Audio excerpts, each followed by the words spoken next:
Now you're on. Hello, football fans, and welcome to this broadcast of Lamar Viking Varsity Football, brought to you by the Lamar High School Football Booster Club. I'm Bill Farley, and along with me tonight is Joe Toronto. Joe, how are you doing tonight? Doing great, Bill. Well, it's a beautiful night for football here. The Lamar Vikings are hosting the Arlington Colts in the annual rivalry match. The series, in this case, the Vikings lead the series overall 25 wins, 20 wins for the Colts, and one tie back in the 80s before they had overtime stuff. 15-9-1 is the record for Lamar versus the Colts here at Cravens Field, and the teams are 8-8 in the last 16 meetings. Last week, Lamar outlasted North Crowley and won with an 8-second-to-go field goal, 33-32, while Arlington lost to undefeated Mansfield, 34-13. Joe, I think you've got some stats and things you wanted to tell us about. What do you have? Yeah, I think that the three keys to the game, Bill, are I think that the Vikings have got to concentrate on running the ball, because I think that in their 3 wins, they've averaged 200 yards per game. In their 2 losses, they've only averaged 70 yards per game. With regard, and the second key to the game, I think, is that they've got to continue to minimize the amount of penalties that they have in these games. Last week they only had 1 penalty, and as you know, in the previous games they've had significant penalties. So if they can keep the penalties to a minimum, that's obviously going to allow them to continue drives, and on defense, obviously not allow the Colts to once again, we're looking to have to continue drives. Spirit tunnel. Third, I think obviously they've got to make sure that they are disciplined on defense, because what you've got here is kind of an explosive Arlington Colts offense, particularly with their dual threat quarterback DeMonte Davis. Anytime is a good time to visit the so if they're disciplined on defense, I think that would be a recipe for success for the Vikings. Yeah, I talked to Coach DeLay a week ago on the coaches show, a week and a half ago, about the penalties they had 2 Friday nights ago, when we had about 165 yards in penalties. And every type of penalty you could imagine, from offsides, illegal procedure, to personal fouls, and then sportsmanlike. And he said, well, Bill, we talked about that immediately after the game on Friday night. We talked about it on Saturday, and we addressed it again in practice on Monday. And you know what? The next week, 5 yards in penalties. So, yeah, they can keep that discipline about them, Joe. You're right. That's a key thing here. It is a delay, yes. Yeah, I think it's important, and obviously, I think that what you've got with Arlington, like I said, they were undefeated until last week, and what you've got is you've got a great running back that they're facing, and a great quarterback, and so they have the ability to the running back that they've got, Kenlon McCray. He can catch the ball out of the backfield, and he's a great runner as well. He's kind of a diminutive back, but he can really fly. Definitely so, because he's got 86 carries for 640 yards this season. He's caught 14 passes for 277 yards, and I spent 7 years at A&M, and I'll tell you what, that's about 20 yards per catch. Yeah, that's definitely A&M math for you. So actually, so when you're looking at somebody like that when he gets the ball on kind of a swing route or something like that, he's gonna get yardage for you. So coin toss at the center of the field. He's elusive, and that's somebody that you've really got to account for on defense. Definitely so. Well, we adjusted it. And so the other player that we want to watch out for, one of them is the quarterback, of course, DeMonte Davis, and he's carried 72 times for 375 yards, and he scored 7 of their touchdowns this season. Yeah, as I said when we were mentioning the keys of the game, you've got Davis and you've got McCray, and so you've got players that are very talented and like I said, very explosive. So when you've got those kind of players, you've got to really key on them from the defensive standpoint. Definitely so.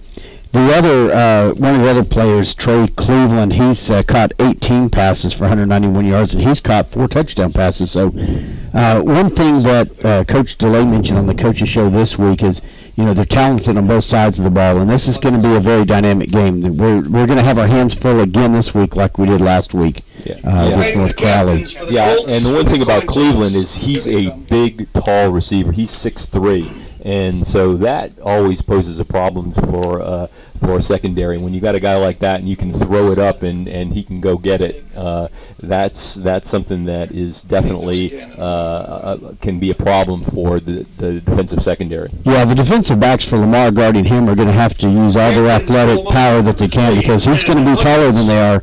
So they're going to have to go up, time it right, fight for the ball, push the ball, anything they can do, like you say, to go against that height advantage. Right. And number 68, Graham Eads. For the Colts. Well, I tell you what, Joe, we're getting ready to have the coin toss. The captains are making their way toward the center of the field here in just a moment. They're lining up on either side of the field, and now they're walking out. The captains for Lamar tonight are number 3, Daniel, and he goes by Red Huggins. The number 6, Khalifa Gar. Number 7, Jack Dawson, the sophomore quarterback that has just been getting better and better with each game this season. And the number 68, Graham Eads. Those are the 4 captains for the Vikings tonight. Back judge Robert Dildine. Have a good game, gentlemen. And it's a big night here. Fox Sports West is doing a tape delay broadcast of the game. Dave Campbell's Texas Football is making a stop here on their weekly road tour type thing. The Colts have won the toss. The Colts won the toss. They're going to defer their choice to the second half. And I'm going to put $1 down that says Lamar's going to opt to receive the opening kickoff. Well, I think it's good for Lamar to get off to a good start Lamar here. will receive and defend the north goal. It's not too bad to keep that Colts we're offense almost on the bench for a while lights. anyway. That's right. So Lamar will receive the opening kickoff. They're going to defend the north end zone. So if you are looking at a computer screen or something, the Lamar Vikings will be moving left to right. The Colts will kick to begin the game, and they will be moving right to left, defending the south end zone. We're just about 2.5 minutes or so away from the opening kickoff. The teams are lined up behind each of their respective big mascot-looking inflatable tunnels, ready to come crashing through their signs. It's a pink out tonight, showing awareness and appreciation for all the fundraising causes to fight breast cancer.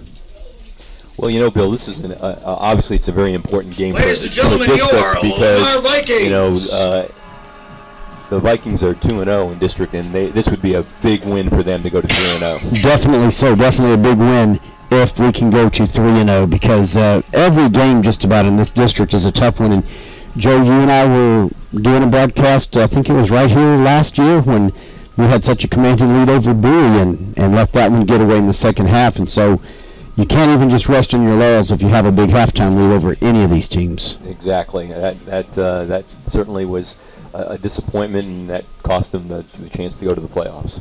Right. Well, the Vikings have made their way into the field, taking their knees for a moment of silence and facing the end zone. Ladies and gentlemen, and now the Arlington Colts are making their way onto the field. Now, Joe, last night I was here to announce the freshman games, and you talk about 2 exciting games. The B teams played first. The Colts had that game won all the way through, had a commanding lead. In the end of the fourth quarter, they made some mistakes.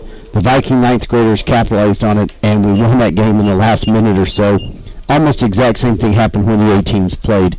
The JV teams, one of the teams tied, one of those games they tied, and the other one, the Colts won, I think, 17-14. So a lot of good, tight competitions at the sub or pre-varsity level, so we're expecting something really good and fun tonight.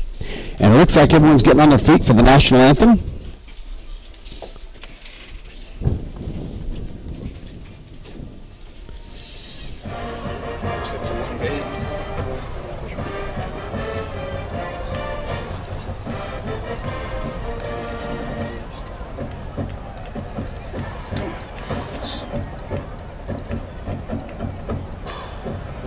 I think as soon as the Colt Band finishes their little fight rendition, the Lamar Band will bring you the national anthem, and we'll turn up our outside mics for that.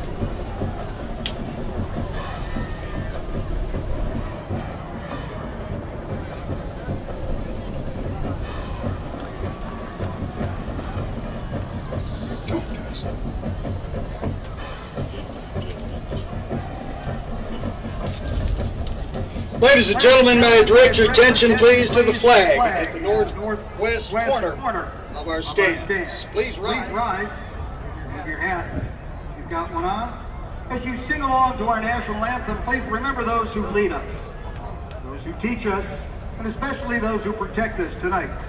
Ladies and gentlemen, the Lamar Band plays our national anthem.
Well, there was the national anthem played to you by the Lamar Viking Band, and we're just moments away from kickoff. Joe, one thing I've noticed, the outstanding defensive player Bobby Brown is not suited up tonight. I think he's still nursing an injury from a couple of weeks ago. Yeah, and that's definitely going to impact the Vikings defense, because he's obviously a stalwart on that defensive on the defensive squad, and so we'll have to see how that plays out throughout the game. Definitely so. So I was mentioning earlier the freshman games that I saw last night and the results of the JV games that I heard about. 18, 19. This Lamar team has been getting better each week, getting stronger, cleaning up things like penalties and discipline and those types of things. We've got a lot of talent coming up through the ranks from the lower grade levels, but it's also kind of fun and interesting to remember Jack Dawson, the starting quarterback, sophomore. Yeah, I think that's definitely an interesting fact, and I think that there are a couple other underclassmen that have contributed as well. So it's when you look at this, you've got The Colts and the Vikings, here we go. As a sophomore, and you've got Jack Dawson. Griffin Kell kicks off.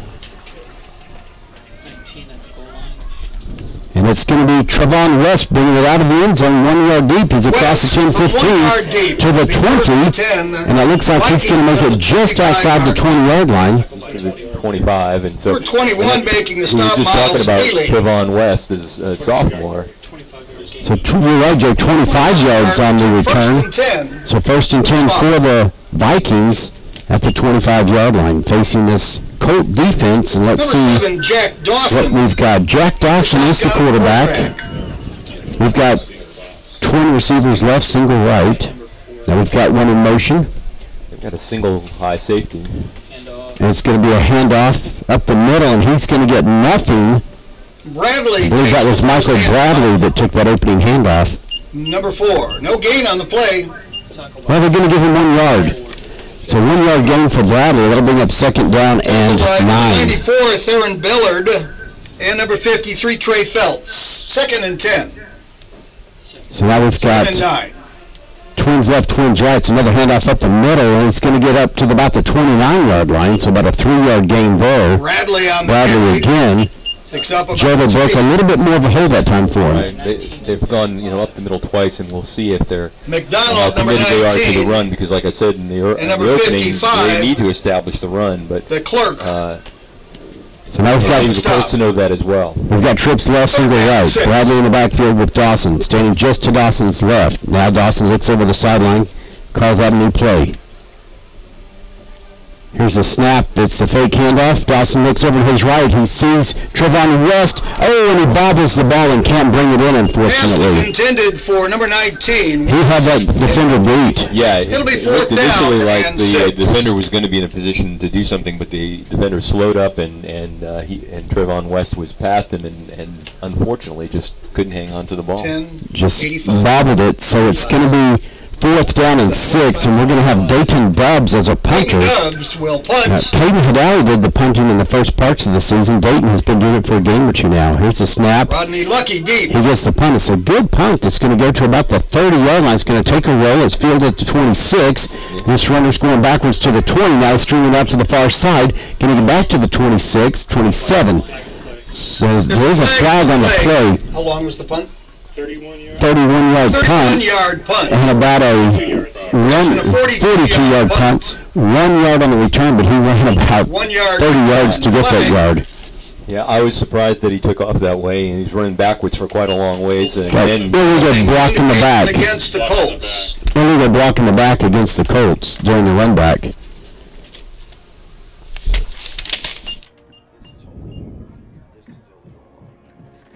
Yeah. Sorry. Same amount of yardage. So that's going to be a 10-yard penalty, and that's going to back the Colts up instead of starting at the 26 or 27. The new line of scrimmage will be the 17-yard line. yeah, so they're going to start at the 17, and that was First and 10, Colts. hopefully the Vikings can hold Seven them is here the quarterback. because they're starting off with some relatively poor field. So we got DeMonte Davis at quarterback. Davis, number 7. Got twin receivers right, single receiver left. Looks like play line 4. There's going to be a handoff to 4. He goes up the middle, stutter steps, is at the 20, 25, and he's going to get pretty close to the first down marker. First down, Colts. And he does. He gets exactly 10 yards. He had some nice patience on that run. He waited for the Red hole Huggins, to open number up, 3, and he number just 21, hit it hard Javante Kemp. and gained some On the tremendous stop. yardage on that. Javante Kemp and Red Huggins made the tackle for the Vikings. And now it's first and 10 for the Colts at their own 27. There's a snap, fake handoff. There's some pressure. He's scrambling now, and Davis is going to get sacked by about 3 or 4. I see Cade Trush is down there. 21's leading the charge. 21 and then Cade Trush. And Javante Kemp was in there. And Trish. And Sam Townsend, 21. another great linebacker, he was in there also. On the sack. Loss of 2 yards. So that's the loss of 2 yards. Brings up second down and 12 for the Colts at their own 25. They've got twins right, single left. One running back there with DeMonte Davis. Sam Townsend, the linebacker there, calling some signals for the Arlington Lamar defense. Here's a snap. Davis drops back. He can't find a receiver. Now he's being chased. He's being pressured, and he's going to throw that ball, and it's going to be an incomplete pass. It was caught, but he was stepping out of bounds as he caught it. And the intended receiver was number 13, Andre Key. So that was a good coverage Right. Third down. situation. Yeah, they forced him out of the pocket, and he's dangerous when he gets out of the pocket, but he had nowhere to go on that particular play. So now brings up a big third down and 12 play for the Lamar defense and for the Colt offense. Twins right, twins left. Davis in the shotgun. Is it still 4? Yes. 5? 5, 4. 3, 2, 1. Cortland 4 is the running back. Now he goes in motion, and there's a flag on the Flag on the play. play. It's going to be illegal motion. Timeout. Timeout. Timeout called by the By Colts. the Colts. Joe, I wasn't watching the play clock, but it must have been getting pretty close. Or they saw something in it. Or was it 1 second? Joe, I'm going to say one thing that we have the benefit of up in this booth. Some spirit wear from the Active and retired officials running the clock and the play clock, and they're able to give us a lot of extra insight that our listeners don't hear, but it helps us a little bit. Stop by the Viking Spirit Table booth, sales booth, and pick up your favorite Viking Spirit items. Come check out. 3rd and 12. Joe's, what are you seeing? Let's play Nostradamus here, and what's your prediction on the play call? Well, it's an obvious passing situation, but you have to watch out with Davis that, he's going to be able to, run, and so they've got to kind of spy him as well and not let him take off and get the first down. So I think that's exactly what you've got to be careful of here. There's the snap. Davis drops back. He's looking to throw. It's over to this side. It's caught by number 10 at the 40-yard line for a first down. Pass is caught and he's pushed out of bounds. And that's going to be Trey Cleveland. Now he's stepped out of bounds. Probably their third most likely target overall. And that's going to be a 1st and 10 for the Colts at their own 40-yard line. So 3rd and 12, and they got about 14. Trey Cleveland's that big 6'3" receiver, so he's a nice target for Davis. There's a snap. It's up the middle by Quillen Moore, but he's going to be met immediately with a forward progress. Will get him back to the line of scrimmage, but he was tossed backwards a little bit. Ball carriers number 47. And I don't have our number 47's name here. By number 47 for Lamar, Jeffrey High. Jeffrey High. No gain on the play. And then Sam Townsend was in there also. Brings up 2nd down and 10 for the Colts. Twins left, single right. Quillen 4 in the backfield again with Demonte Davis. He's being chased again. He throws the ball, and it's just thrown out of bounds in the area of a receiver. Yes, intended. And now we've got 3rd and long again, Joe. Yeah, that's nice pressure by the Vikings defense on him. Defender number 27. They get off the field, and that's the key. Get off the field on 3rd down. Well, we definitely don't want to give up another long play here on 3rd down. We're already 1 for 1 on 3rd down conversions in this series. So as we said before, they've got to watch Davis here, and they also have got to be mindful of Mr. Cleveland, number 10. Got twins left, twins right. It's Quillen 4 still in the backfield. Now he goes in motion to the far side. Davis throws over to 4. He drops the ball. This was intended for Joe, he had that reception. He just bobbled it. I think he kind of was looking where he was going to run, but I don't think he was going to get the first down because he caught the ball behind the line of scrimmage, and they had 3 or 4 Vikings over there. Yeah, I think that what they were looking for is for him to catch it, try to make some sort of elusive move to try to elude the defenders, but I think they did have that pretty well defended. Number 19, Javon West. Griffin Kell, the place kicker, also the punter. Here's the snap. He punts the ball. It's a great punt. It's going to take us back to about the... Well, it bounces up the 10, and it's going to roll down to the 5-4, and the Colts kill it at about the 3-yard line. That was a fantastic punt by the Colts. How long's the punt?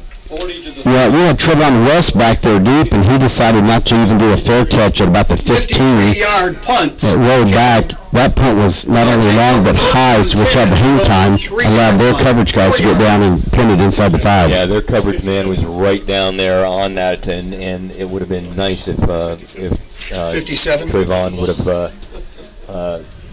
caught that ball. Well, here the Vikings come 1st and 10 from their own 4-yard line. It's on the 4. Here's a snap. It's a handoff to Michael Bradley. He goes up the middle across the 5 to about the 7-yard line. So that's a good 3-yard gain. Give yourself a little breathing room. To the 7-yard line. Dropped by 53, 55, and 19. It took 3 Colts to get him. Trey Phelps, Cole Schulte, and number 19, Octavian McDonald around the tackle. 2nd and 7. 2nd down and 7. Twins left, single right.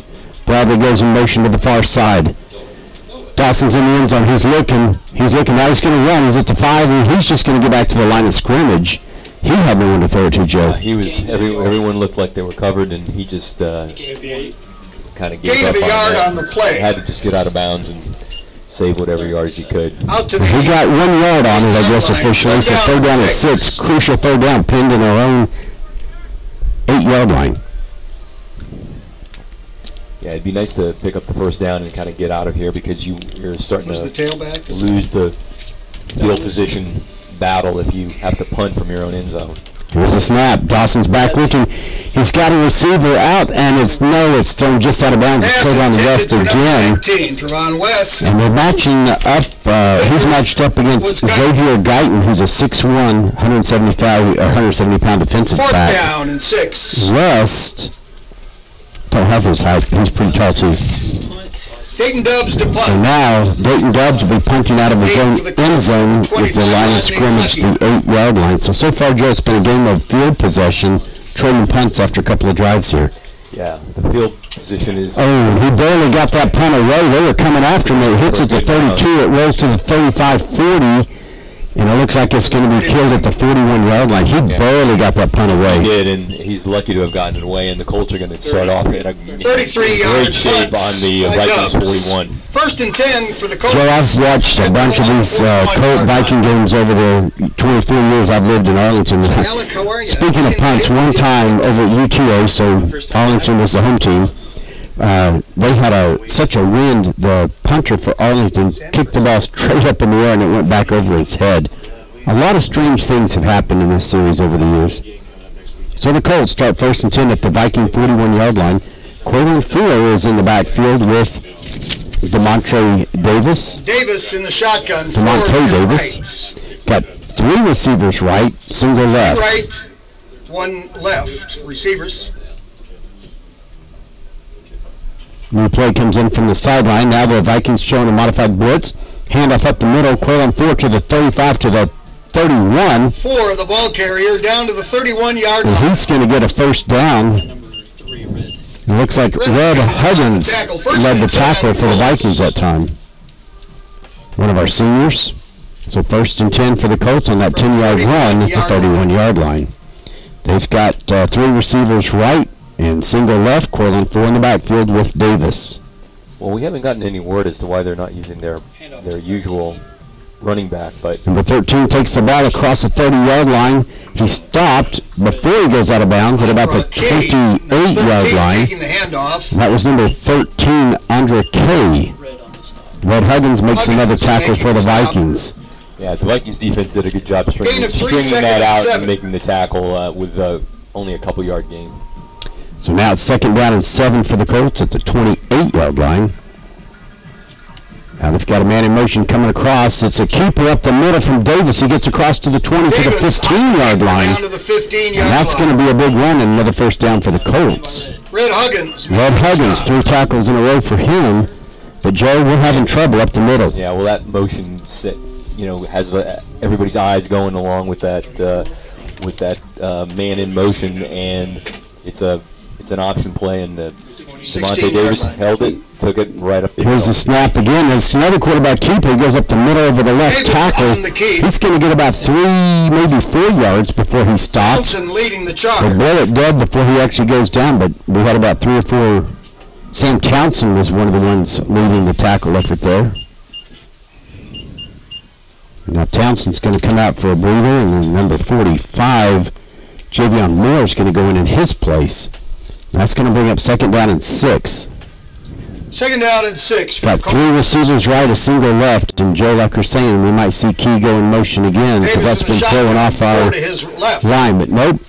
Oh. It's a draw play, but no one back there to give it to. Davis goes to the 10-yard line to the 5, and he's going to sneak in the corner of the end zone. Touchdown Colts. Yeah, it looked like it was almost a broken Davis. play in the sense of that it was an option play, but no one was there to kind of even fake the option. But is there a flag? No, it was a towel. No flag on the play. What Davis did was he just stood there, and no one really came after him with the balls. From 6 yards. They're being held out in the air, and then he just took off to the corner of the end zone. 34. Yeah. Pretty easily, and scored pretty easily. They'll have a 6-0 lead. Here comes the kick for the extra point. Griffin Kell gets it up, and it is good. So it's 7-0. Now we did have some guys coming in trying to block that kick, and we have blocked 1 or 2 this season. So we're going to be watching for that as the season goes on. Well, it's a 7-0 lead for the Colts. 5:47 to go in the first quarter. Well, I gave them a short field to work with, and they capitalized on that short field. Yeah, Joe, they did that in 3 plays, 1 first down. 4 plays, 2 first downs, and the 10-yard run by Davis. 2 minutes and 11 seconds off the clock. 41 yards covered on that drive. Well, we mentioned how dangerous Davis is, and he showed it on that particular drive. By the Colts. He had several runs, including one big one right up the middle that got him into a position to score, and then of course the touchdown run that Colts 7, Mike looked 0. like we said, a broken play, but he just took off and was quarter. able to score without really very much resistance from the Viking defense. Well, we're getting ready for the kickoff. We've got James Douglas and Trevon West I'm picking it up again. deep, standing on their 5-yard lines, and we've seen Kell kick this ball, and Joe, I wouldn't be surprised if this would go out of the end zone here. Yeah, he's got a pretty strong leg from what we saw in warm-ups. So far tonight. Yeah, the opening kickoff was fielded from 1 yard deep in the end zone, so we know he can kick it that far. 18-19. Well, and here he goes. Here's Douglas the and kick. West deep for Lamar. It's a line drive kick. It bounces at the 16. It's fielded at the 13, across the 15, 20, 25, 30, and it's Douglas to about the 34-yard line. So somewhere around 19 yards or so, 18 He was yards. brought down I'm kind by of surprised by McDonald. that kick, Bill. I just didn't, with the leg that Kell has, I just don't 16 understand to why the he kicked that 34. line drive kick. It allowed for Trevon West to get it out to the 34, and so that was 18-yard return. I agree. I don't know why they wouldn't just kick it deep. yeah. The kickoff, we Gives the don't care Vikings about a the pretty good return. starting field position. So it's going to be 1st and 10 for the Vikings at their own 34-yard line. Twins left, twins right. And the return. So. West goes in motion behind. Dawson's back. He's looking. He throws across to the far side. It's caught, and it's a first down at about the 45-yard line. It's complete to Jalen Jones, So number Jalen 23. Jones is the receiver on that catch. And Jalen Jones is our leading receiver, and of course, he's excellent on defense as well, a two-way player. And so, he was pretty open. He found a nice space there in the defense, 32. and that was a nice throw by Dawson. About an 11-yard gain. That's going to be 1st and 10 for the Vikings. Single left, trips right. 1st and 10 at the 45. Here's a snap. Fake handoff. Dawson keeps it up the middle across 45. He's going to get 3 yards to the 48-yard line. Number 17. So a pretty quick fake handoff. And then I don't know if they just saw that hole, but he said he can make some yardage. He got 3 yards. And 7. That'll bring up 2nd and 7 for the Vikings. Now they come back to the line of scrimmage. We have twins right, single receiver left. 2 in the backfield. Here's a snap. Everything's coming this way. It's Michael Bradley across the... Oh, and he's met immediately at the 46-yard line. He was stringing it out, Joe, to this side of the field. And then he got hit immediately 3rd down now. by Otavian McDonald for the Colts. Yeah, that McDonald just shot the gap and just nailed him. With a very nice tackle. Well, and just like that, we've got 3rd down and 9 with that loss of 2 yards on that play. So here we are again, 3rd down. Need a conversion to keep this drive alive and stay in this game early. Trips left, single right. Bradley in the backfield. Here's the snap. Dawson steps back. He's got some time. He's looking. He sees a receiver over at the far sideline. In and out of his hands. And it was Dayton Dubs was the intended receiver. And then number 14, 4th down 9. Kyrie Daly was the defender over there. Yeah, he 46 had yard Dubs line. open on there for the first down, and it just Was it thrown a little too hard and high? Or? it was a little high. It was a difficult catch, but you got to Gotta make catch those. him. Yep. No, that is 25. And just like that, now it's 4th and 9, and we're punting Unlucky again. for the Colts. Dayton Dubs, number 10, punting for Lamar. Here's the punt. Oh, it got close to being blocked. And it bounces at about the 24-yard line, comes back this way, takes a cold bounce, and it's going to be down at the 27-yard line. 27-yard line. So That wasn't Dub's fault. I mean, the snap was high. He had to jump to get that 30 snap, yards on so the it threw punt, the no timing return. off completely. 1st So and 10 that Arlington. almost led to the block. yep. At their own Well, they had one defender there that came through pretty quickly also. So the combination of the high snap and one man not quite getting blocked almost led to a block punt, but fortunately not. We got the ball away. Colts start now at their own 27-yard line, 1st and 10. 4:13 to go in the first quarter. The Colts lead 7-0. Yeah, I got one I want to make here. Well, let's see if they have an answer for Devontae Davis, because he kind of gashed him on that last drive. Yeah, we're going to have to plug that hole in the middle. That's where they've been getting a lot of that yardage. Of course, he did run it around the far side on the touchdown run. Twins left, twins right. It's a handoff up the middle. He gets across the line of scrimmage, but not more than about 2 yards after that to the 29-yard line. That's Clayton Field was the carrier. 34 on the stop. And it's going to be number Gain of 2 yards. 34, Josiah Mercado, who was the lead tackler there for the Vikings. 2nd down and 8. Number 34, Galloway making the stop. 2nd down, 8.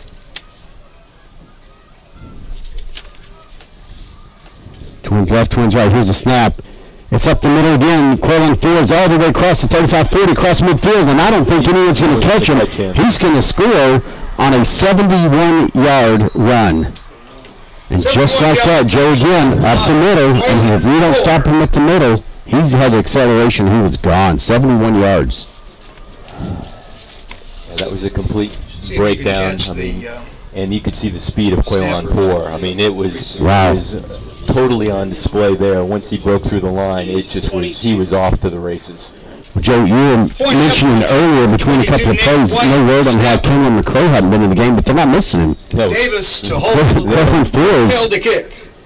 Cal with the extra point kick. It's up and it's good, and now all of a sudden it's 14-0, 3:30 to play in the first quarter. They don't need McCray because Quaylen Ford has taken care of business today. We're going to get the official drive chart in a minute, but I think that was 2 plays. Covering 73 yards, capped off by the 71-yard run. Introduced to you or just make you aware of the little 50 seconds on the Viking possession time on the clock. sideline. 2 plays.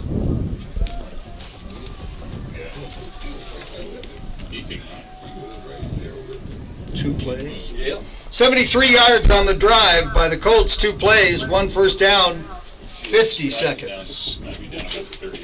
Arlington 14. Lamar. Joe, we're going to have, a lot of times you talk about adjusting at the halftime. We're going to have to adjust here in the first quarter. Douglas and West deep for Lamar. I think you might have to do something as far as, you have to see whether or not DeMonte Moore can actually throw the ball, because you have to stack the line a little bit, because there's no way that you can give up those plays right up the middle as they have. Douglas and West are deep for the Vikings. The kickoff, it goes deep, and that's going to go to the back end zone line, and that'll be a touchback, bringing it out to the 25-yard line. On their own 25-yard line. They kicked it deep that time, Joe. Yeah.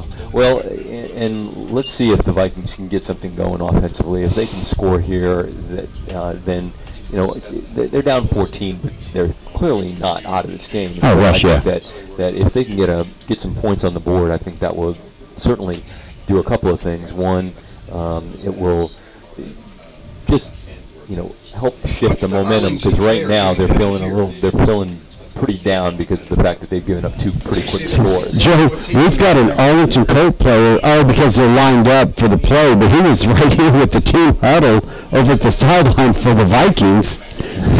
I've seen something even newer than I've seen in this series before. So the Vikings now, 1st and 10 at their own 25, single receiver left, twins right. 2 in the backfield, 1 in motion, handoff up the middle. Bradley looks for a hole, but he doesn't find one, makes it to the 29-yard line. Maybe the 30, got 5 yards. Out to the 30-yard line, pick up a 5, 2nd and 5. 17 and 19 on the stop. And on the stop, it was number 17, Xavion McDonald, and number 19, Tavion McDonald. Tavion McDonald on the stop. Those guys must be twins. They both have an apostrophe after the first letter, both McDonald and both 6-foot juniors. Here's the next play. Dawson keeps the ball. He's coming to this side. He's trying to find a way to swing around 35-yard line. Looks like he's going to get the first down to 36-yard line. 1st and 10, Lamar. So just like that, 2 plays and we have a first down, Joe. Right. That was nice. He made a nice fake on that play and to the running back. Gain of 6 yards to the 36-yard line. Picked up the first down. Really nice play by Dawson. 1st and 10 for the Vikings at their own 36-yard line. A little bit of momentum here. Let's see if we can keep it going. Twins left, twins right. Bradley in the backfield. Might play action right now. And it was, and it's an open receiver at the 45 to the 50. It's Dubs, and it's taking 3 guys to get him down at the 50-yard line. So, Joe, there's another first down Vikings. Right. 15 yards on the catch. So now 1st and 10 at the 50-yard line. And I'm going to call it our own 50 because the ball is just on this side of the actual white stripe. Twins right, single left, 2 in the backfield. Man in motion. Here's a snap. Another play action. It's a pass to Dobbs, and it's in and out of his hands, and he still got hit as he was reaching up for that ball. So that's going to bring up 2nd down and 10. Yeah. And see, that's the only problem is it. Daly, number 14. If you don't pick up defender. some yardage on 1st down, it starts Incomplete, putting your 2nd and into a bad position, because now you've got to think about passing the ball the whole time. Definitely so, with 2nd down and 10. Twins right, single left. Got Bradley just to the right of Dawson. Jalen comes across. It's Bradley up the middle across the 50. He pushes up to the 46-yard line to get about 4 yards. Takes the handoff out to the 46 of the Colts. Looks like number 17, Xavier McDonald, was in on that tackle. So the McDonald brothers again teaming up for that tackle, but brings up 3rd down and 6. I'm loving McDonald brothers taking the stop. Big Mac and Big Mac. Secret sauce. Trips right, single left. Dawson takes a snap, steps back. He has some time. Now he throws over to this sideline. Is caught at the 41-yard line. He's going to be a yard shy of the 1st down. And he was on his knee, and he still got hit. And that should be a penalty, I believe, but it's not. No flag is thrown. He was down on the knee, 41-yard line. And the defender took at least 2 steps and just plowed into him. That was a missed call. So now we've got Twins left, Twins right, 4th and 1. We're going to go for it. I love it. Let's get something going here. Bradley in the backfield with Dawson. Now there's a change of the play. The play clock at 8 seconds, 7. 4 seconds on the play clock. Here's a snap. Dawson steps back. He throws over the middle. It's caught by Jalen Jones, and he'll have a 1st down at the 34-yard line. 1st and 10 for the Vikings. Looks like to the 33-yard line. Nice throw by Dawson into traffic. Oh my gosh! He got that ball out quickly and picked up the 1st down. And Joe, I broke my finger playing football at Texas A&M when I was a freshman, right? I've never played quarterback anywhere. I can't imagine having the wit to throw that ball. Here's the next snap. Dawson steps back. He's looking to the far sideline. Throws that one well over Dayton Dub's head. He had Dubs open on that play. He just overthrew him. Yep. 2nd down and 10. So here we are again, 2nd down and 10. At the 33-yard line in Colt territory.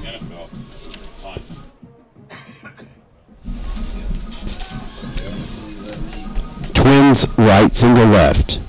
Bradley in the backfield. Here's the snap. No handoff. Dawson keeps it, looks to the left, moves laterally. Dawson He gets about 1 yard maybe to the 32-yard line. Looks like that's going to bring up 39, Joe. Yeah, that's going to put him in a bit difficult position, but Dawson's come through on a couple of these throws, and he has been a little bit inaccurate in some others, but we'll have to see what they dial up here. It seems like his accuracy has, for some reason, suffered more on the far side over there. He's overthrown Dubs or thrown high a little bit some. But here we are, trips right, single left. Dawson takes the snap. He's scrambling. He throws. It looks like he's going to be out of bounds. Out of bounds. Matthew Shaw was trying to get that ball, and he tried to make one of those great, I'm keeping my feet in bounds diving catches, but not quite. The line judge right there to see that and make the appropriate call, incomplete. And that brings up 4th and 9. And they're keeping the offense on the field. Well, yeah, it's not going to do much good to punt if you can't get them inside the 5 or 10, out of field goal range, even for Villegas, the soccer kicker that we have.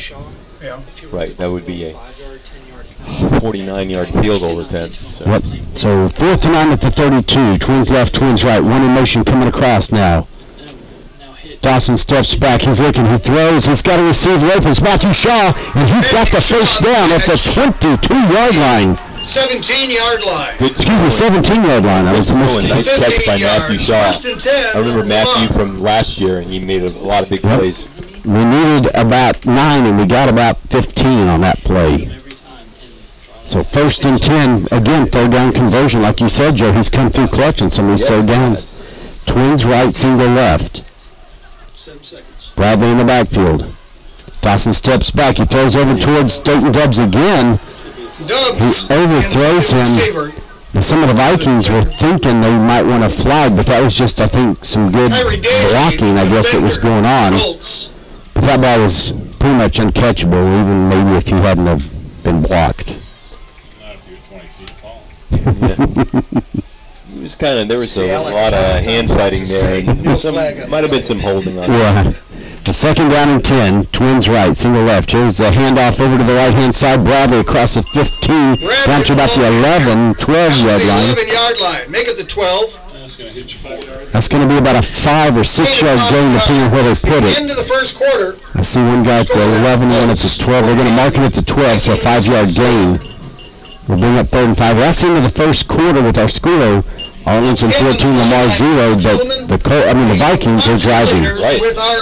Joe, what are some observations you have here as we finished 12 minutes of play? Well, I think that, one of the things that stands out as we talked about is that, they had to, the Vikings had to there they go. I guess their contract says they need to take a break. Be disciplined with regard to the defense as to the Colts' explosive offense, and we saw the explosive offense that they had. And so they got down early, 14-0 because of that explosive offense. They've got to correct that on defense. Versus Bowie in the second quarter, tied up at 14. They've been able to come back and drive the ball, and they're in scoring. They're in the red zone. In the first quarter, Sam Houston 14, Pascal 0. If they can get some points early, right here, remaining in the second quarter. Martin 3, Mansfield allow their defense 0. to make a stop on the next, Arlington Colts series. I think that will go a long way to changing the way that we think about how this game is going to go.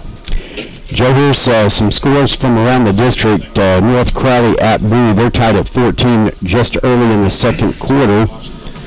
Sam Houston leads Pascal 14-0. Down in 5. At the end of the first quarter, and Martin with a slim lead over Mansfield in the second quarter, about halfway through that quarter, almost 3-0. And that's a Martin team that's been scoring about 50 points a game, but they're finally coming up against someone like Mansfield.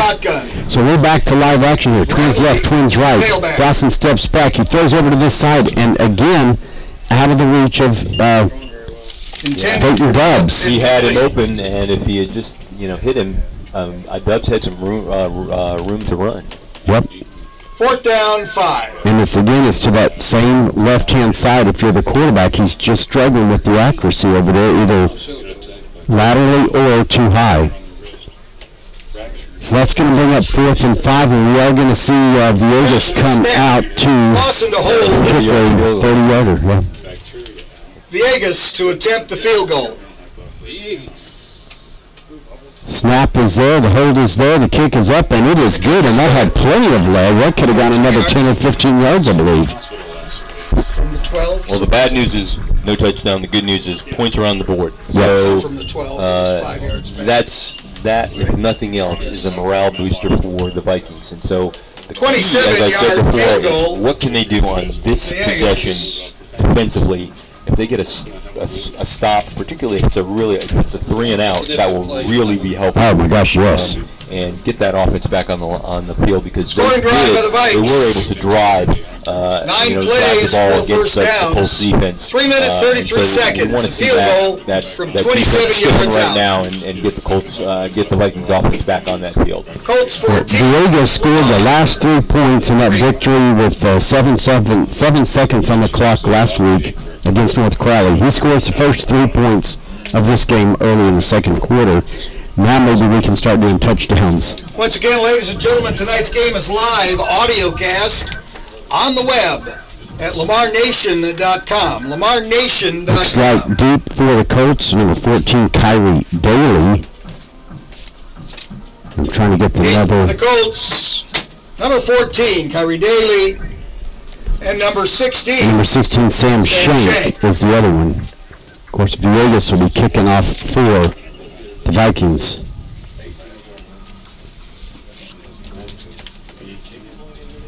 Juan Villegas to kick off. And here's the kick. It's high and deep, and that's going to be fielded at the 1-yard line.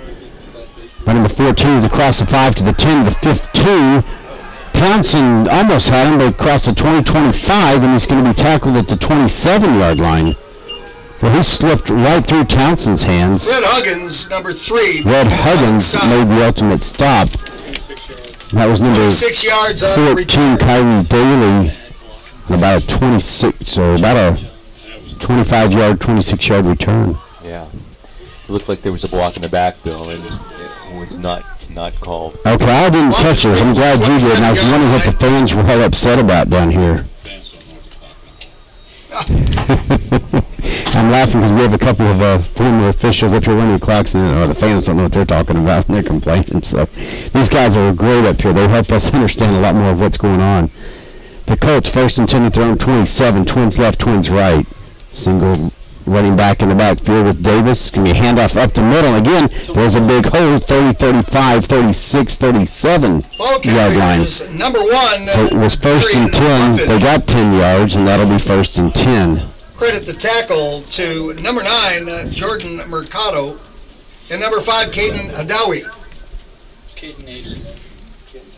Darian Ruffin was the running back on that play. Caden Hadawi was one of the tacklers. Twins left and rights. And Darian Ruffin is in the backfield again. Davis in the shotgun. Ruffin to his left. Here's a snap. It's Ruffin up the middle again over the left side. Now he's tackled this time by Cade Tresh, whose helmet comes off, so Tresh will have to come out of the play, come off the field. But that was a nice stop by Tresh, who read him moving across to this side. Only a 2-yard gain that time, second down and 8. Yeah, they've got Darian Ruffin listed as a defensive back, and so I don't. Second down, 8. I don't know what is going on with the running back situation for the Colts, but they seem to be doing okay. All we can do is surmise. Report cards came out last week, and that might have an impact. Is number 25 going across the far side, and he's going to get run out of bounds at about the 40-yard line for about a 1-yard gain. Who's the ball carrier? 25. That was going to be Rodney Lucky. Rodney Lucky, the ball carrier. Not so lucky there, so he had to string it out and only got 1 yard. Third down and 7. At their own 40-yard line. Big third down, Joe. I think this is a key point for the Vikings defense. They need to stop them here and get them off the field and get that offense back on.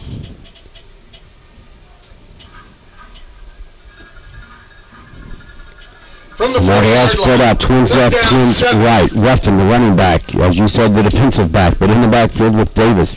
Here's a snap. Davis is scrambling, and he just throws it away, and there's a flag on the play. 18 stop. And the flag is thrown just behind the line. Now another flag well after the play is over. And I'm going to guess there's been some mouthing off down there. You know, you hate to see it if it's going to be on the Vikings. You hate to see any kind of lack of discipline. Here comes the call from the official, head referee. The first flag is false start against the Colts. That's declined. Intentional grounding, loss of down. So the second flag was the intentional grounding. He did throw it away and it didn't pass the line of scrimmage. Thank you. So that's going to bring up 4th and 7. So that third down, Joe. No, it's more than 7. Excuse me, 4th and maybe 7, 4th and 20. 4th and call Uber. 20.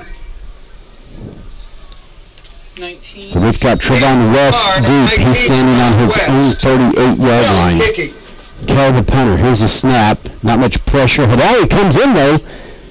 Tries to get in there to block it. It bounces at the 39, goes to the 35, and it's going to be down at the 35-yard line. Wow, Hadawi.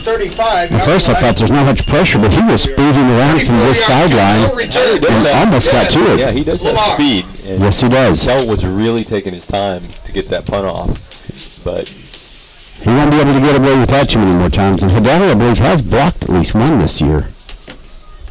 Well, let's see what the Vikings have in store for us right now as far as if they can keep up what they did on that last drive. First and 10 at their own 35-yard line, so medium field, not really a short field, but they're not pinned deep. Got twins left, single, or twins right, single left. Here's a handoff. It's coming on this side. He's tripped up in the backfield. That's going to be a 5-yard loss. Dawson's handoff to Moultrie. That's number 26 on the take now. Dawson's handoff to Moultrie. Now, Moultrie's had a great season too, but he just had someone come in there unblocked. 5 yards. Second down. Moultrie's a great kid. I've seen him up here on Thursday nights when I'm announcing some of those pre-varsity games. So we've got twins right, single left. Moultrie in the backfield, just to the right of Dawson. Here's the snap. Dawson's back, straight back. Looking, he's got some time. got some time. Now he's throwing way deep. He's got Dubs open, but he didn't throw it to him. He threw it way out in front of Dubs as Dubs was moving across the field. So again, inaccuracy to Dayton Dubs. Third down, 15. That would have been huge. From the 30-yard line.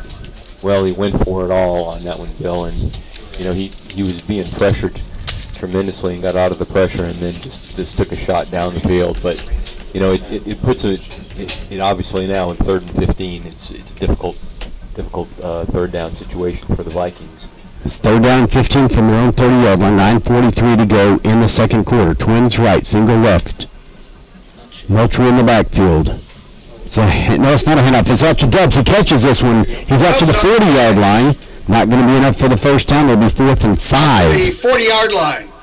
Well, finally, at least, we have an accurate throw to Dubs, and he catches it, so everything came together there. But unfortunately, it's 4th and 5. Well, the first down loss really put him behind the 8 ball, and so 4th down and 5 from the 40-yard line. Once you're in that position, it's really difficult to dig yourself out. And that's one thing that Coach DeLay has mentioned multiple times. He doesn't like to be playing from behind the chains. Here's the punt. Barely gets it away. It's a high, deep punt. It's going to be fielded at the 20-yard line. It's muffed, and the ball's on the ground. The Vikings have it. The Vikings have the ball. Cover the muffed punt return. Wow. Holy cow. Trayvon West was right there, Johnny on the spot. No fair catch was called. The return guy wasn't hit. He just dropped the ball low. I think he was looking around because he had people coming. 1st and 10, Lamar. It's going to be 1st and 10 Vikings at the Colt 18-yard line. You've got to capitalize on these kind of turnovers. Wow. From the 18-yard line. You've got to come away with a touchdown. A field goal is not really what you need in this situation. You've got to get the touchdown. Definitely so. So everyone comes out to the line of scrimmage. We have Twins right, single left. Moultrie in the backfield behind Dawson. It's a handoff to Moultrie. He goes to the left side. He's going to get maybe a yard. And there's a flag on the play. Brought down by 55. The tackle was by number 55, Brian DeClerc. DeClerc making the stop for the Colts. Face mask against the Colts, Joe. Against the Colts. 15 yards and an automatic first down, I believe. Half the distance here. Yep, that's automatic first down. So 1st and 10 are nice break. So, in baseball, we'll always say it's walks and errors. In football, I think it's penalties and turnovers. And right now, we've seen a turnover and a very costly penalty there by the Colts. 1st and goal for the Vikings at the 8-yard line. Dawson's back. He's looking around. He's some pressure. Now he's got some room to run, but he's not going to. Oh, he keeps the ball. Dawson brought down by 21. On the keep. And he's tackled at the 10-yard line for a loss of 2. Daly, number 21. Miles Daly was the guy who finally tackled him. Dubs seemed to be kind of open in the corner of the end zone. The speed of the Colts defender really kind of ended his second and goal from really the 10-yard kind of line. significant yardage on that play. Yep. Well, a loss of 2 yards. The Vikings now 2nd and goal at the 10-yard line. Twins right, single left. Moultrie in the backfield to the left of Dawson. Here's a snap. It's a handoff to Moultrie across around the end of the line of scrimmage. He breaks one tackle, 2. He's going to get to about the 6-yard line. Maybe the 5. We'll see where they spot it. Number 11 on the stop. Looks like it's going to be at the 11, right on the 11-yard line, Joe. Gain of, the 6-yard line. A gain of 4 yards. 3rd and goal at the 6. 3rd and goal from the 6. Well, we just couldn't get the angle and cut up the field of play there in time. Yeah, and there was pretty good speed by the Colts defense on that. Trips left, single receiver right. Here's a snap. Davis back. He's looking everywhere. He sees a receiver in end zone, and it's caught. Touchdown, Vikings. Trayvon West catches that ball. And, Joe, that was a great pass. Yeah, nice patience by Dawson. Dawson to West for 6 points. And he hit him with that pass beautifully. Wow, 3rd and goal at the 6-yard line. And like you said, Joe, we got to have a touchdown in this drive. Jack Dawson's patience and persistence came through. Nice throw, nice catch by Trayvon West. Here's the extra point attempt by Villegas. Snap, the hold. And that one goes wide right. I don't know what happened there. Kick is not good. So now it's 14-9 in favor of the Colts. Now, if we'd made that, we're down by 4, we're down by 5. At this point, not a big difference, but later in the game, that point could make a big difference. A minute 32. And here come the members of the Student Council Board running with the flags, including my own Charlie Frawley with the LHS flag, as they do every time the Vikings score. On that scoring drive by the Vikings, 18-yard drive, 3 plays, started off with that fumble recovery on the punt, and then the 6-yard touchdown pass from Jack Dawson to Trevon West. And the score now 14-9 in favor of the Colts. 7:28 to go, still lots of time and lots of football left in this always exciting matchup between the Colts and the Vikings. This year here at Cravens Field. Nice, semi-cool fall evening. It was a little bit warm today, but not bad. But there's no rain, there's no massive wind to, play havoc with anything. It's just a nice evening for football. Yeah, I think it's a perfect evening. And Villegas to kick off. See if the Vikings defense can do what they did last time. Well, we've got for the Colts deep, Kyrie Daly and Sam Shank. 18. Daly and 18. And number 18, Jahari Rogers. 18, Rogers deep for the Colts. So it's Daly and Rogers. And here comes the kickoff from Villegas. He kicks it high and deep. It's going to be fielded at about the 4-yard. He drops it across the 5 to the 9-yard line. He's run out of bounds by number 12, and that is Jordan Pope. Pushed out of bounds. Break to the Vikings. Yeah. Number 12, Jordan Pope. I'll say this for Villegas, it was a good deep kick. It didn't go in the end zone, so he had to field it. It was over at this corner. It didn't get out of bounds. He bobbled it, and Jordan Polk was right there to get him. And I will say he was kind of in a bind because that ball might have gone out of bounds, and that would have placed the ball in good field position for the Colts. First and 10, Colts. He wasn't really sure. The returner for the Colts wasn't really sure, so he did try to field it, and he dropped it and had to go out of bounds. We got any band people out there yet? So first and 10 for the Colts at their own 10-yard line. Yeah, if he had let that go, Jordan Polk might have ended up landing on that ball at about the 5-yard line.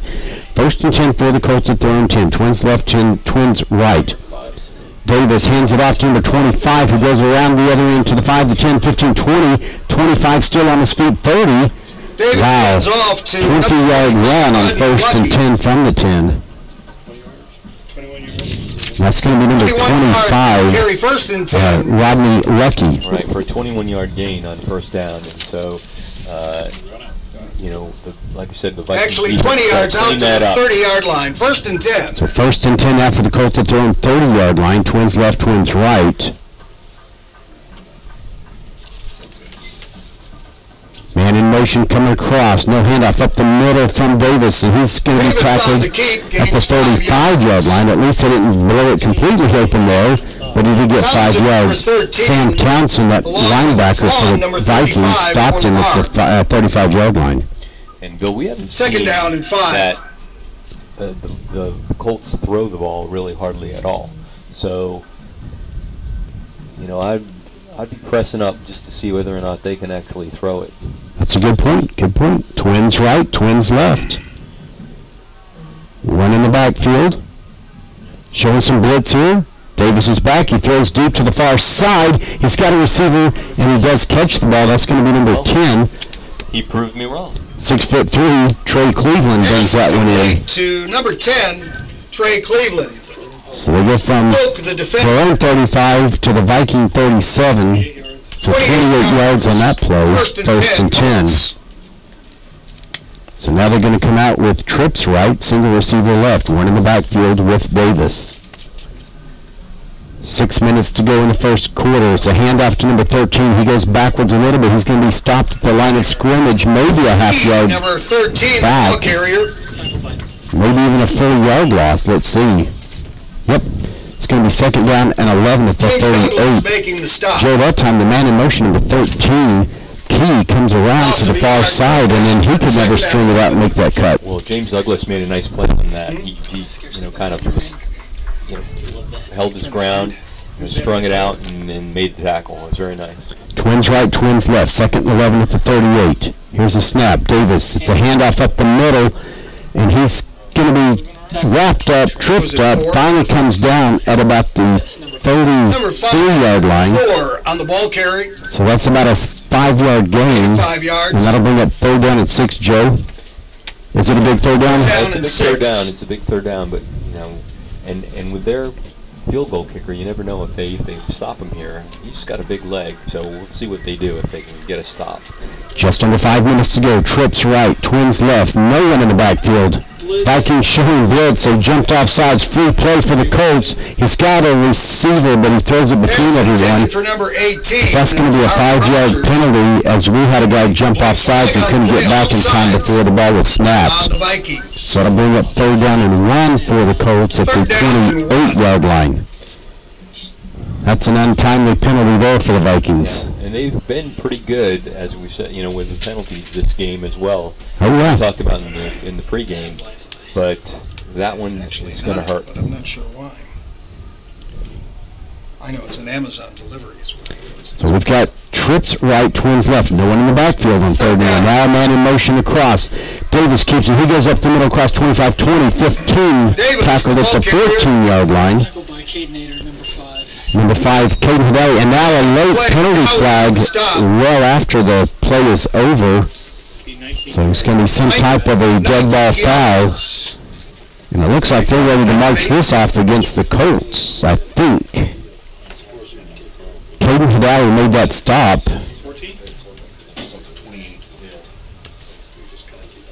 Oh, no, you're right. Personal foul against the Colts. Called against the Colts. Wow, that's a 2nd or 3rd of their big penalties. So that takes away a big 1st down for them that would have had the ball at the 14-yard line instead. Now they come back to the 29-yard line. It is a 1st down still because of the run. That was a dead ball foul. 1st down Colts, but the line of scrimmage is back to the 29-yard line. Twins left, trips right. No one in the backfield. They're looking to pass again. They might have a man in motion. We'll see. Nope, everyone's going out deep. Pass over to this side. It's caught, and no further yardage at the 26-yard line. By number 25, Rodney Lucky. Rodney Lucky made that catch. Immediately went down to his knee. 3-yard gain, only 2nd and 7. Yeah, that was not a very good pass by 2nd and 7. Davis, and didn't allow his receiver to get any kind of momentum at all. 2nd down and 7 at the 26. Trips left, twins right. They're going to pass again, it looks like, unless Davis goes up the middle. Now they've got a man in motion. Let's Davis around to the left side. He's going to be across the 20 to the 15-yard line. He's going to get wrapped up and pulled down at the 14. Davis on the keep. Tackled by 18. Davis is so shifty. He's able to Number 18 on the stop, James change Douglas. directions 12 yards on the carry. 1st and 10 Colts. So easily. At their 14. James of 8 tacklers. He's very, very shifty. James Douglas finally did pull him down to back to that 14-yard line. 1st and 10 for the Colts. Trips right, twins left. Nobody in the backfield. It was ringing, but I haven't checked it for device health. So 3:30 to play. The clock rolling. 7 seconds on the play clock. 5. And that looks like they're going to have to burn a timeout, as they weren't sure what to do on 1st and 10 at the 14. Time is called. Joe, I don't want to sound bad, but 3:24 remaining. Throw the ball. You've been making lots of yardage. Either that or just run it up the middle if you're not sure. I mean, you're not going to lose too much, but they So what have you been do doing? spend a timeout. He was terrible at racquetball today. He really needs to be it's kind of a situation where I think my we are. Well, I don't think that they are going to be able to.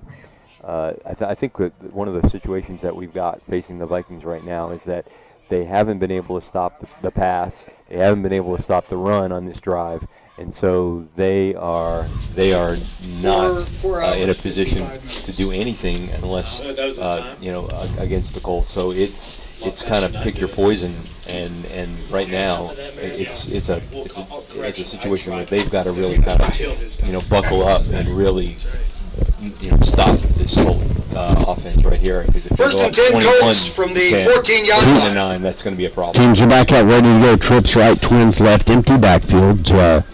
Davis, the quarterback, DeMonte Davis in the Davis. shotgun. Trips right, Twins left.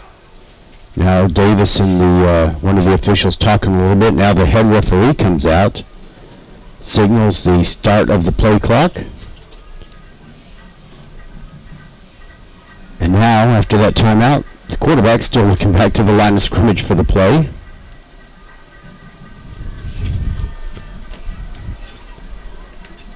Man in motion.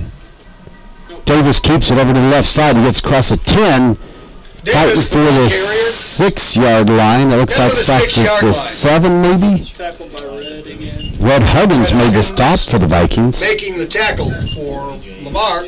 And it looks like they're going to put the ball at the 7-yard line. Make it the 7-yard line. 7 yards.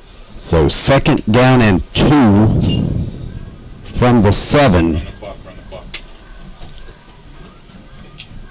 3:13 to go. 15 seconds on the play clock. Now we've got a different quarterback in there, number 16. In it, Sam Sam Shank. Man in motion coming across. Shank keeps it. He goes up the middle to the 5. Twisting around, he'll be stopped at about the 2-yard line. On the keep. First down. So it'll be a 1st and goal for the Colts. 1st and goal for the Colts at the 2-yard line. Now 13. Davis is back in at quarterback. Here's a snap. He goes to the left side. He's evading one tackle, but he's going to get wrapped up behind the line of scrimmage at about the 5-yard line. Loss of 3. Nice play by James the Viking Douglas. defense on that one. They read that one Sam very well Townsend. and came in. Sam Townsend came in and made a nice. Yeah, Sam Townsend. That's back to the 6-yard line. So loss of 4. Sam Townsend Yard line. and James Douglas leading that tackle. And like I say, they pursued. That was clear. That was clear. Yeah. Really? Yeah. So now we've got Twins left, Twins right. The play clock at 14 seconds. Still trying to get their play card in from the sideline for the Colts.